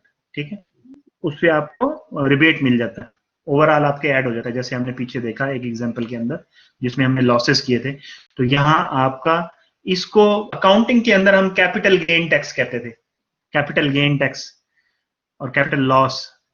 ठीक है, तो आपका जो आप किसी भी एसेट को जब सेल करते हैं तो उसके ऊपर बुक वैल्यू से ऊपर जो पैसे मिलते हैं आपको, उसको आप, या जो बिजनेस से जो पैसे मिलते हैं उसको आप कैपिटल गेन कहते हैं, उसको सेपरेटली आप ट्रीट करते हैं, अकाउंटिंग ट्रीटमेंट भी उसका सेपरेट होता है। हम इसको फाइनेंस के हवाले से यहाँ पे देख रहे हैं, कैश फ्लो के हवाले से। When an asset is liquidated, यानी उसका कैश में आप कन्वर्ट करते हैं, any capital gain is taxed as income, तो जो भी आपको गेन होगा उससे, उसके ऊपर टैक्स लगेगा। ठीक है, जो आपको पैसे मिलते हैं उसको आप कहते हैं कैपिटल गेन। ठीक है, कैपिटल गेन क्या है, sale price minus book value, आपकी बुक वैल्यू से अबव कोई वैल्यू मिल रही है आपको तो वो कैपिटल गेन है। बाकी तो आपकी कॉस्ट ऑलरेडी इंक्लूडेड है ना आपके परचेज के अंदर, उससे भी ज्यादा अगर आपको वैल्यू मिल रही है तो वो कैपिटल गेन है आपका। तो बुक वैल्यू क्या होती है आपको पता है, purchase price minus accumulated depreciation, ये आप बैलेंस शीट के अंदर भी रिपोर्ट करते हैं एज इट इज। ठीक है, कि आप एसेट लिखते हैं माइनस लेस एक्यूमुलेटेड डेप्रिसिएशन आप लिखते हैं वहां पे, तो ये बुक वैल्यू आपकी यहाँ से निकलती है और इस बुक वैल्यू को आप यहाँ पे डालना है। ठीक है, और सेल प्राइस वो होगी जो आपको प्राइस ऑफर हो रही है जिस पे आप सेल कर सकते हैं, possible. After tax cash flow from asset sale क्या होगा, सेल प्राइस माइनस वट, जो आपको सेल प्राइस जो मिल रही है वो, उसमें से क्या माइनस करेंगे, जो आपको टैक्स पड़ा है। टैक्स किसके ऊपर पड़ा है, टैक्स आपको कैपिटल गेन के ऊपर पड़ा है, तो कैपिटल गेन आपने यहां से निकाला, उसके साथ टैक्स रेट को मल्टीप्लाई किया, तो उसको सब्ट्रैक्ट कर दें इसके साथ। आगे एग्जांपल में आपको मजीद क्लियर हो जाएगा ये। ठीक है, प्रॉब्लम आ गया, production manager, you are, as a production manager you are overseeing the shutdown of a production line for a discontinued product. आपने एक प्रोडक्ट डिसकंटिन्यू कर दी, उसकी जो है आपने प्रोडक्शन लाइन को क्लोज करना है, तो उसका जो इक्विपमेंट है उसको आप देखेंगे कि सेल हो सकता है। Some of the equipment can be sold, उसकी मार्केट में प्राइस मिल रही है 50,000 आपको। The equipment was originally purchased and put into use 5 years ago, तो आपको वो मिला था 500,000 का और अभी आपका वो बिक रहा है 50,000 का। 5 साल पहले आपने 500,000 का लिया था और आपने उसको डेप्रिशिएट किया था वही उसी मेथड के साथ, modified asset cost recovery system के थ्रू। ठीक है, तो उसके शेड्यूल को यूज करते उसकी डेप्रिसिएशन निकालें, पहले उसको एक्यूमुलेट करें 5 साल की डेप्रिसिएशन को, एक्यूमुलेट करके आप उसकी बुक वैल्यू निकालें, परचेज प्राइस में से एक्यूमुलेटेड डेप्रिसिएशन को माइनस करके बुक वैल्यू निकालें। बुक वैल्यू आ गई, जो आपको ऑफर हो रहा है उसमें से बुक वैल्यू को माइनस करें, आपको कैपिटल गेन आ जाएगा, उसके ऊपर आप टैक्स रेट लगाएं। कैपिटल गेन का टैक्स रेट 35% है, उसने बताया मार्जिनल टैक्स रेट इज 35%। उसके ऊपर आप वहां से टैक्स की वैल्यू निकाल लें और वो जो टैक्स की वैल्यू निकलेगी आपकी जो आपने देनी है वो आप सब्ट्रैक्ट कर देंगे किसमें से, इस 50,000 में से जो आपको मिल रहा है, तो वो आपका कैश फ्लो के अंदर ऐड हो जाएगा, यानी आपका कैश फ्लो उतने से इंक्रीज हुआ टैक्स पे करने के बाद इसके ऊपर। ठीक है, तो इस सारी कैलकुलेशन को आगे शो कर रहा होगा वो hopefully. In order to compute after tax cash flow you will need to compute the capital gain which is as equation 9.9 shows requires you to know the book value। पहले book value निकालनी पड़ेगी। Book value के लिए आप क्या करेंगे, original purchase price है आपके पास, आप एक्यूमुलेटेड डेप्रिसिएशन निकालेंगे। thus you need to follow these steps। आप एक्यूमुलेटेड डेप्रिसिएशन के लिए MACRS का शेड्यूल यूज करेंगे 5 साल वाला। ठीक है, वहां से एक्यूमुलेटेड डेप्रिसिएशन निकालेंगे, फिर बुक वैल्यू निकालेंगे, ये सारी चीजें मैंने बताई हैं। वहां से कैपिटल गेन निकाल लेंगे आप, क्योंकि आप offer price minus book value, आपका कैपिटल गेन आ गया। कैपिटल गेन के ऊपर आप टैक्स लगा देंगे, टैक्स रेट आपको गिवन है, तो टैक्स की वैल्यू आ जाएगी, उसको आप माइनस करेंगे जो आपको मिल रहा है 50,000 माइनस जो आपने टैक्स पे लेंगे। आपका जो इक्विपमेंट की कॉस्ट थी वो कितनी थी, 500,000 थी, 20% आपका बना 100,000, 2% ऑफ 500,000 का 160,000 बना। ये सारी डेप्रिसिएशन आ गई आपकी 5 साल की उसी इक्विपमेंट के ऊपर।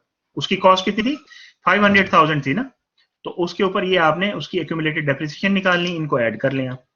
इन सबको ऐड कर लिया आपने, ऐड किया तो ये बन गया 471,200।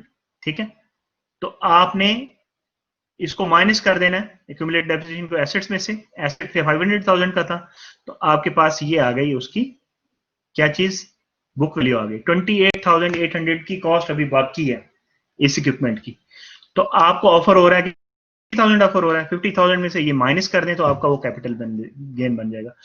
Note we could have also calculated this. अच्छा, इसको छोड़, ये अल्टरनेट मेथड है, इसको छोड़ दें, एक ही मेथड ज्यादा सिंपल है हमारे लिए, हम डबल माइंडेड नहीं होना चाहते।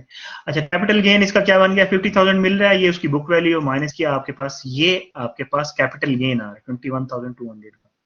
ठीक है, इसके ऊपर आपका टैक्स है 35%, आप 35% इसी के ऊपर लगा के आप टैक्स की अमाउंट निकाल लें। यू हैव टू पे टैक्स ऑन 50,000 7,420। तो ये आपने पे कर दिया टैक्स इसके ऊपर, तो बाकी जो वैल्यू है ये आपकी कैश फ्लो को इफेक्ट करेगी उस साल की जब आप इसको सेल कर रहे हैं। तो ये आपका पॉजिटिव कैश फ्लो आ गया 42,580 का आफ्टर टैक्स। ठीक है, इसको आप वहां इंक्लूड कर सकते हैं, क्योंकि ये एग्जांपल डिफरेंट थी, उसकी कंटिन्यूटी में नहीं थी। अगर कंटिन्यूटी में होती तो हम इसको वहां एडजस्ट कर देते, because you are only taxed on the capital gain portion of the sale price. ठीक है, सिर्फ उसी पे टैक्स लगाया ना, तो उसका टैक्स आपने माइनस कर दिया। Figuring the after tax cash flow, after tax cash flow आपने निकाल लिया, 50,000 में से आप जो टैक्स लगा था वो आपने निकाल लिया। Is not as simple as subtracting the tax rate multiplied by the sale price. तो ऐसा नहीं है, इसमें आपने थोड़ा एहतियात करना है, इसको करने के लिए इसमें गलती कर सकते हैं। तो आपने सिर्फ वो पोर्शन निकालना है, ठीक है, सेल प्राइस का जिससे आपका कैश इफेक्ट हो रहा है। ठीक है, वो आप कैश उसके अंदर लेंगे। The same produces holds for selling equipment at a loss. अगर उल्टा होगा, लॉस होगा, तो लॉस के ऊपर भी आपका टैक्स का बेनिफिट आ जाएगा, रिबेट आ जाएगा, वो ऐड हो जाएगा। ठीक है, तो आप उसको उसके अंदर ऐड कर देंगे अगर लॉस होगा तो। ठीक है, ये क्या आ रहा है जी, computing after tax cash flows from an asset cell.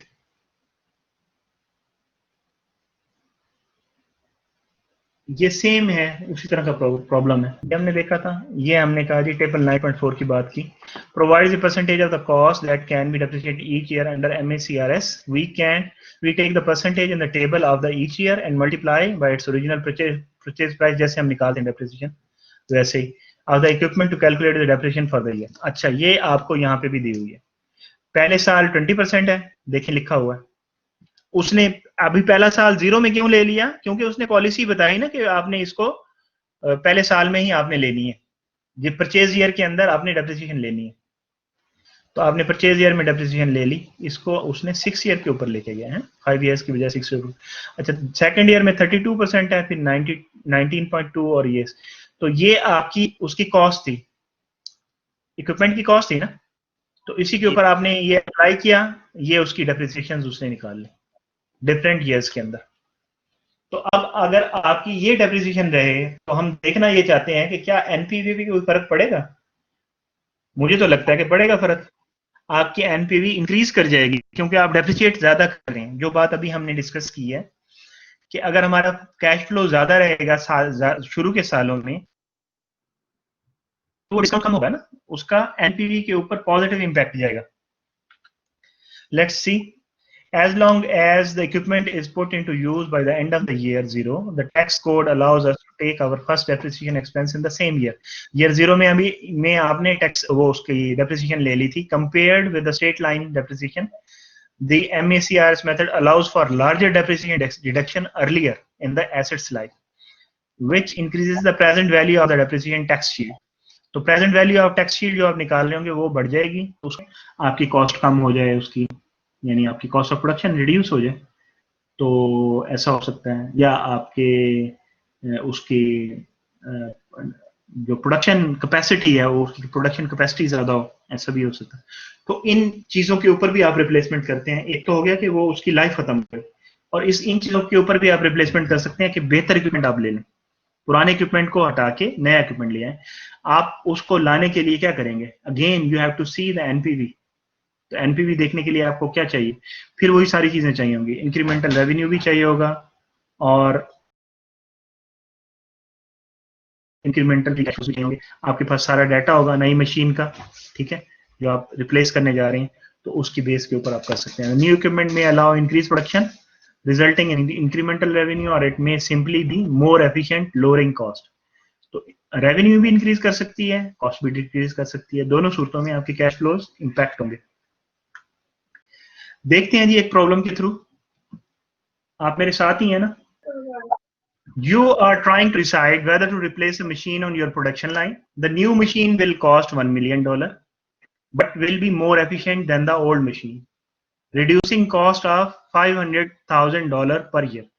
एक साल में जो आपकी सेविंग करेगी नई मशीन, यानी ये कॉस्ट इफेक्टिव है, आपकी कॉस्ट को रिड्यूस करेगी। कि ये आपकी कॉस्ट रिड्यूस हो सकती है, रॉ मटेरियल्स के ऊपर भी रिड्यूस हो सकती है आपकी, यानी जो प्रोडक्ट बन के आ रही है, उस जो प्रोडक्ट्स आप प्रोड्यूस करते हैं एक साल के अंदर, उसमें आपको रिडक्शन मिल रही है 500,000 की एक साल के अंदर, जितनी आपने एक साल के अंदर प्रोडक्शन करनी है, ठीक है।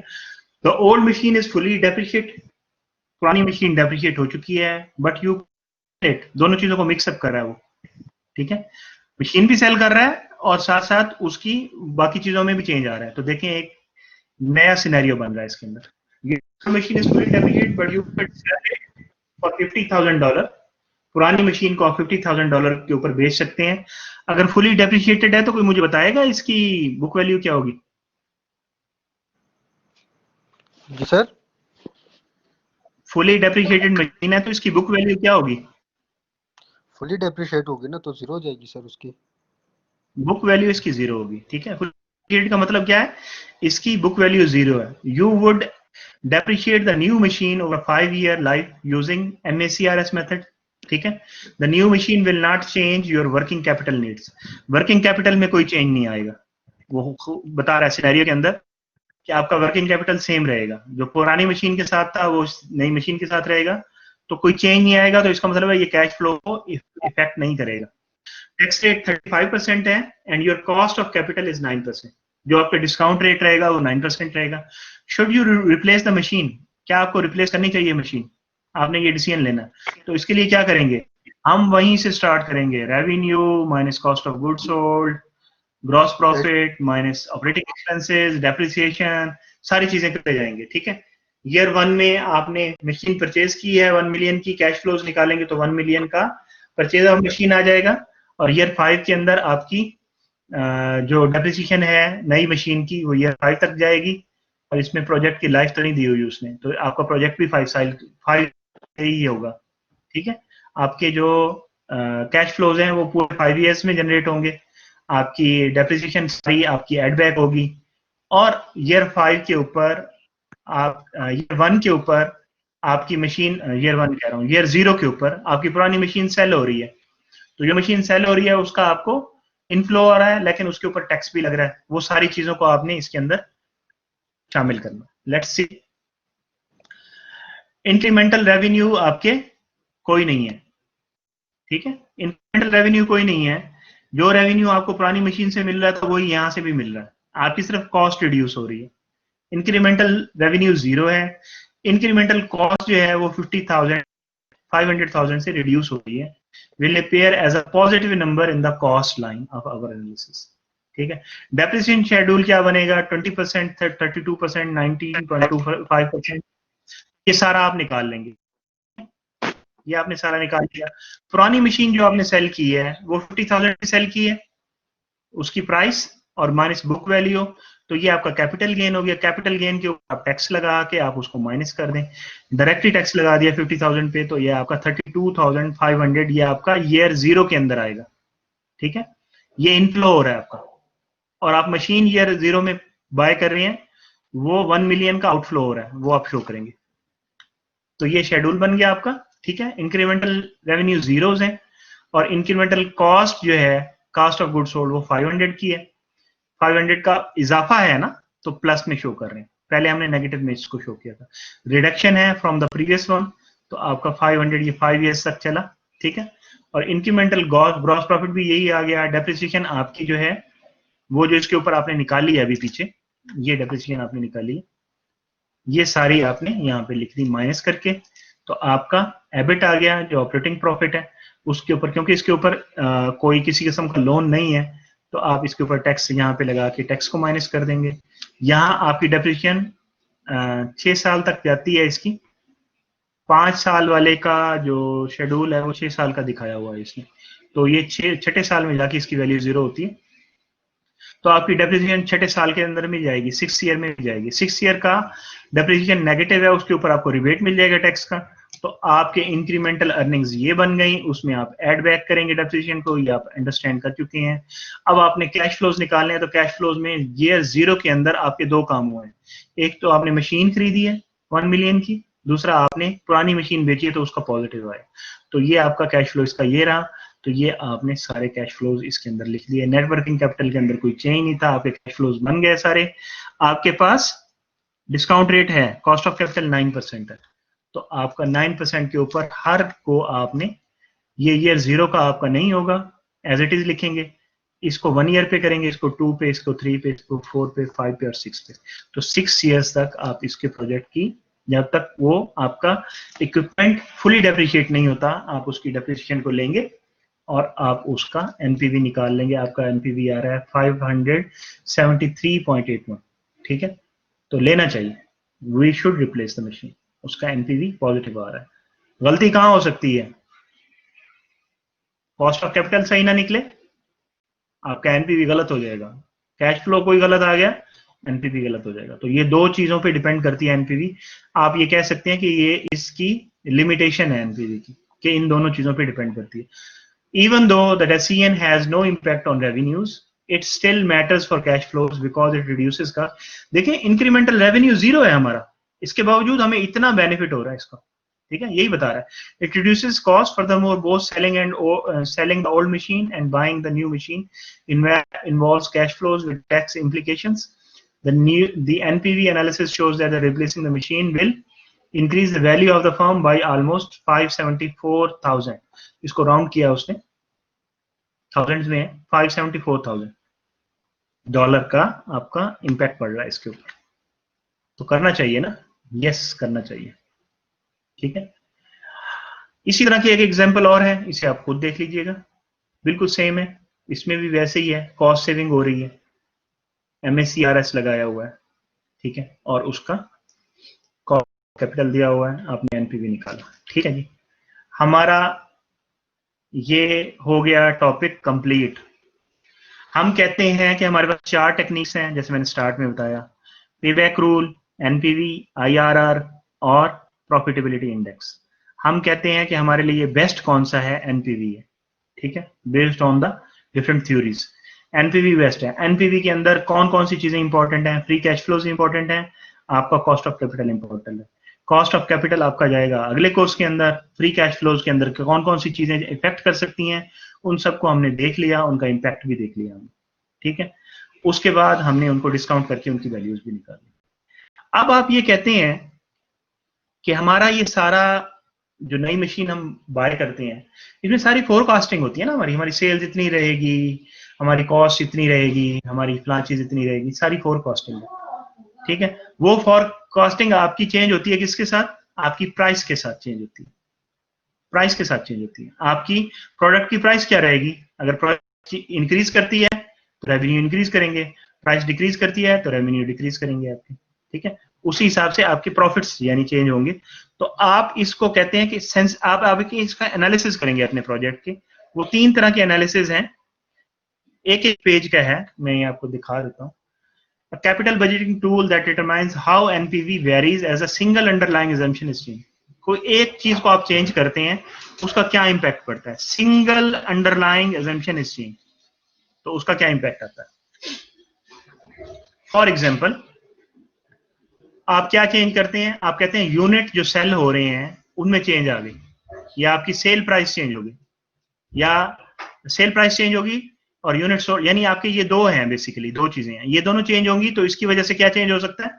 Cost of goods sold change हो जाएगा, ठीक है, या सिर्फ cost of goods sold change हो जाएगा आपका, ठीक है, या आपका नेटवर्किंग कैपिटल चेंज हो जाए, या आपकी कॉस्ट ऑफ कैपिटल। इसमें से कोई भी चीज चेंज होती है तो आपका क्या बन जाता है जी? आप कहते हैं ये सेंसिटिविटी एनालिसिस है, आपका एनपीवी कितना चेंज होता है इससे, कितना सेंसिटिव है आपका एनपीवी। आपके पास कौन कौन सी चीजें हैं? आपके पास सेल फोरकास्ट है, आपके पास सेल प्राइस है, आपके पास कॉस्ट ऑफ गुड्स सोल्ड है, आपके पास नेटवर्किंग कैपिटल है, आपके पास कॉस्ट ऑफ गुड्स सोल्ड, ठीक है। हम इसको डिटेल के अंदर नहीं पढ़ रहे, हम सिर्फ ये देख रहे हैं इसका क्या इंपैक्ट आएगा, ठीक है। इनिशियल एजम्पशन, ये यहाँ पे उसने एक टेबल बना के दिया हुआ है। इनिशियल एजम्पशन हमारी है कि 50,000 का सेल होगी, हमारे यूनिट सेल होंगे 50,000 के। हमारी पर यूनिट, ये वही हमारा जो एग्जांपल हम लेके चले हैं वही है। सेल प्राइस हमारी 260 थी, कॉस्ट ऑफ गुड्स सोल्ड 110 थी, नेटवर्किंग कैपिटल इसमें ये था, हमारा कॉस्ट ऑफ कैपिटल ये था, यानी हमारा डिस्काउंट रेट ये था। वर्स्ट केस क्या हो सकता है कि आपके यूनिट कम सेल हो, 35,000 सेल हो, ठीक है, सेल प्राइस आपकी ये ना रहे, कम रहे, ठीक है, कॉस्ट ऑफ गुड्स सोल्ड ये ना रहे बल्कि बढ़ जाए, ठीक है, नेटवर्किंग कैपिटल ये ना रहे बल्कि इससे भी इंक्रीज कर जाए, ठीक है, कॉस्ट ऑफ कैपिटल ये ना रहे बल्कि इससे भी बढ़ जाए। तो ये आपका वर्स्ट केस हो गया और बेस्ट केस आपका ये हो गया। तो इन तीनों के ऊपर आपका एनपीवी क्या रहेगा, ये आपको यहाँ पे शो कर रहा है। एनपीवी आपका एक्स एक्सिस पे आ रहा है, ठीक है, और यहाँ पे आपकी सारी चीजें आ रही है, ठीक है, कॉस्ट ऑफ कैपिटल, सारी चीजें जो इफेक्ट करती हैं उसको। जो आपकी ग्रीन साइड है ना, ग्रीन साइड है, ये आपको शो कर रही है कि ये आपकी सेंसिटिविटी को शो कर रही है। ये रेड एरिया में है, यहाँ तो बिल्कुल नहीं जाना चाहिए। आपका एनपीवी ही 0 से नेगेटिव हो गया, यहाँ ब्रेक इवन है आपका 0 के ऊपर। सेंसिटिविटी एनालिसिस के थ्रू आप देख रहे हैं ब्रेक इवन यहाँ पे है, ठीक है। जो आपकी येलो लाइन है वो आपको शो कर रही है, क्या शो कर रही है वो आपको, कि आपका जो बाकी प्रोजेक्ट्स आप चला रहे हैं उनसे, आपका बाकी प्रोजेक्ट्स जो आप चला रहे हैं, एग्जिस्टिंग प्रोजेक्ट्स हैं, उनसे इसका अर्निंग कम है इस प्रोजेक्ट का। और ग्रीन साइड आपको शो कर रही है कि आपका ये प्रोजेक्ट, हाँ अब ये जहां पे ग्रीन है तो यहां पे आपको ले लेना चाहिए इस प्रोजेक्ट, ठीक। जितना आपको बता रहा हूं इतना ही आपके उसका एप्लीकेबल होगा आपके एग्जाम के लिए, इससे ज्यादा नहीं होगा, ठीक है। ये जाहिर है ये ग्राफ आप नहीं बना सकते, ये ग्राफ आपको सिर्फ शो किया गया है कि हम कैसे सेंसिटिविटी एनालिसिस के अंदर किन किन चीजों को देखते हैं। ब्रेक इवन से नीचे जाएगा तो लॉस है, रेड में शो कर रहा है, येलो में शो कर रहा है एग्जिस्टिंग प्रोजेक्ट से आपका जो रिटर्न है जो नए प्रोजेक्ट का वो कम है, ग्रीन में ये शो कर रहा है कि ये उससे ज्यादा है। तो डिफरेंट इसके अंदर पॉइंट्स का पता चलता है सेंसिटिविटी एनालिसिस के अंदर, इतना ही है, ठीक है। नेक्स्ट है break even analysis. Break even analysis आपको पता है जहां पे आपका एनपीवी 0 हो जाता है, जैसे यहाँ पे शो हो रहा है, जहां पे एनपीवी 0 है, ये ब्रेक इवन एनालिसिस है आपका, ठीक है। ये ब्रेक इवन एनालिसिस आपका हो गया।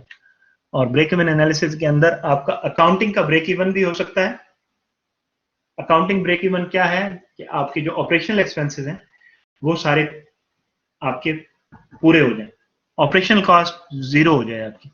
तो ऑपरेशनल कॉस्ट कैसे निकालते हैं आप अगर वापस इनकम स्टेटमेंट के अंदर जाएं तो आप क्या निकालते हैं, आप कहते हैं जी ये sale price minus cost per unit, ये आपका क्या है, ग्रॉस प्रॉफिट है ना, पर यूनिट ग्रॉस प्रॉफिट है। उसके साथ यूनिट्स को सेल कर दिया तो ये आपका टोटल ग्रॉस प्रॉफिट आ गया। उसमें से आपने सेलिंग, जनरल और एडमिनिस्ट्रेटिव एक्सपेंसेस, जिनको हम ऑपरेटिंग एक्सपेंसेस कह रहे थे, वो माइनस कर दिया आपने। और डेप्रिसिएशन भी आप ऑपरेटिंग एक्सपेंसेस के अंदर लेते थे, वो उसको भी माइनस कर दिया, तो आपका 0 आ जाएगा। तो ये आपका अकाउंटिंग ब्रेक इवन या आपका ऑपरेटिंग ब्रेक इवन है, ठीक है। ये आप एनालिसिस कर सकते हैं अपने प्रोजेक्ट का। सिंपल वे क्या होगा, सिंपल वे अगर एनपीवी यूज करें तो आपका एनपीवी जो है वो जहां 0 होगा वहां पे आप देख लेंगे इसको, ठीक है। इसमें आप दो तरह से चीजों को देख सकते हैं, जो ग्राफ दिखाए हैं आपको दो तरह से देख सकते हैं। एक आप देख सकते हैं कि आप यूनिट्स के हिसाब से देख रहे हैं, कितने यूनिट्स सेल होंगे। दूसरा कॉस्ट ऑफ गुड्स सोल्ड के हिसाब से देख सकते हैं। दोनों तरह से आप इसको देख सकते हैं। ये दोनों के ग्राफ बने हुए हैं। यहाँ पे देखें ये कितने यूनिट्स हैं, यहाँ पे 0 है आपका, एनपीवी आपका 0 है। ऑलमोस्ट ये 38,000 समथिंग के ऊपर बन रहा है, ये 30,000 है, ये 40,000 है, तो 38 या 39,000 के करीब है।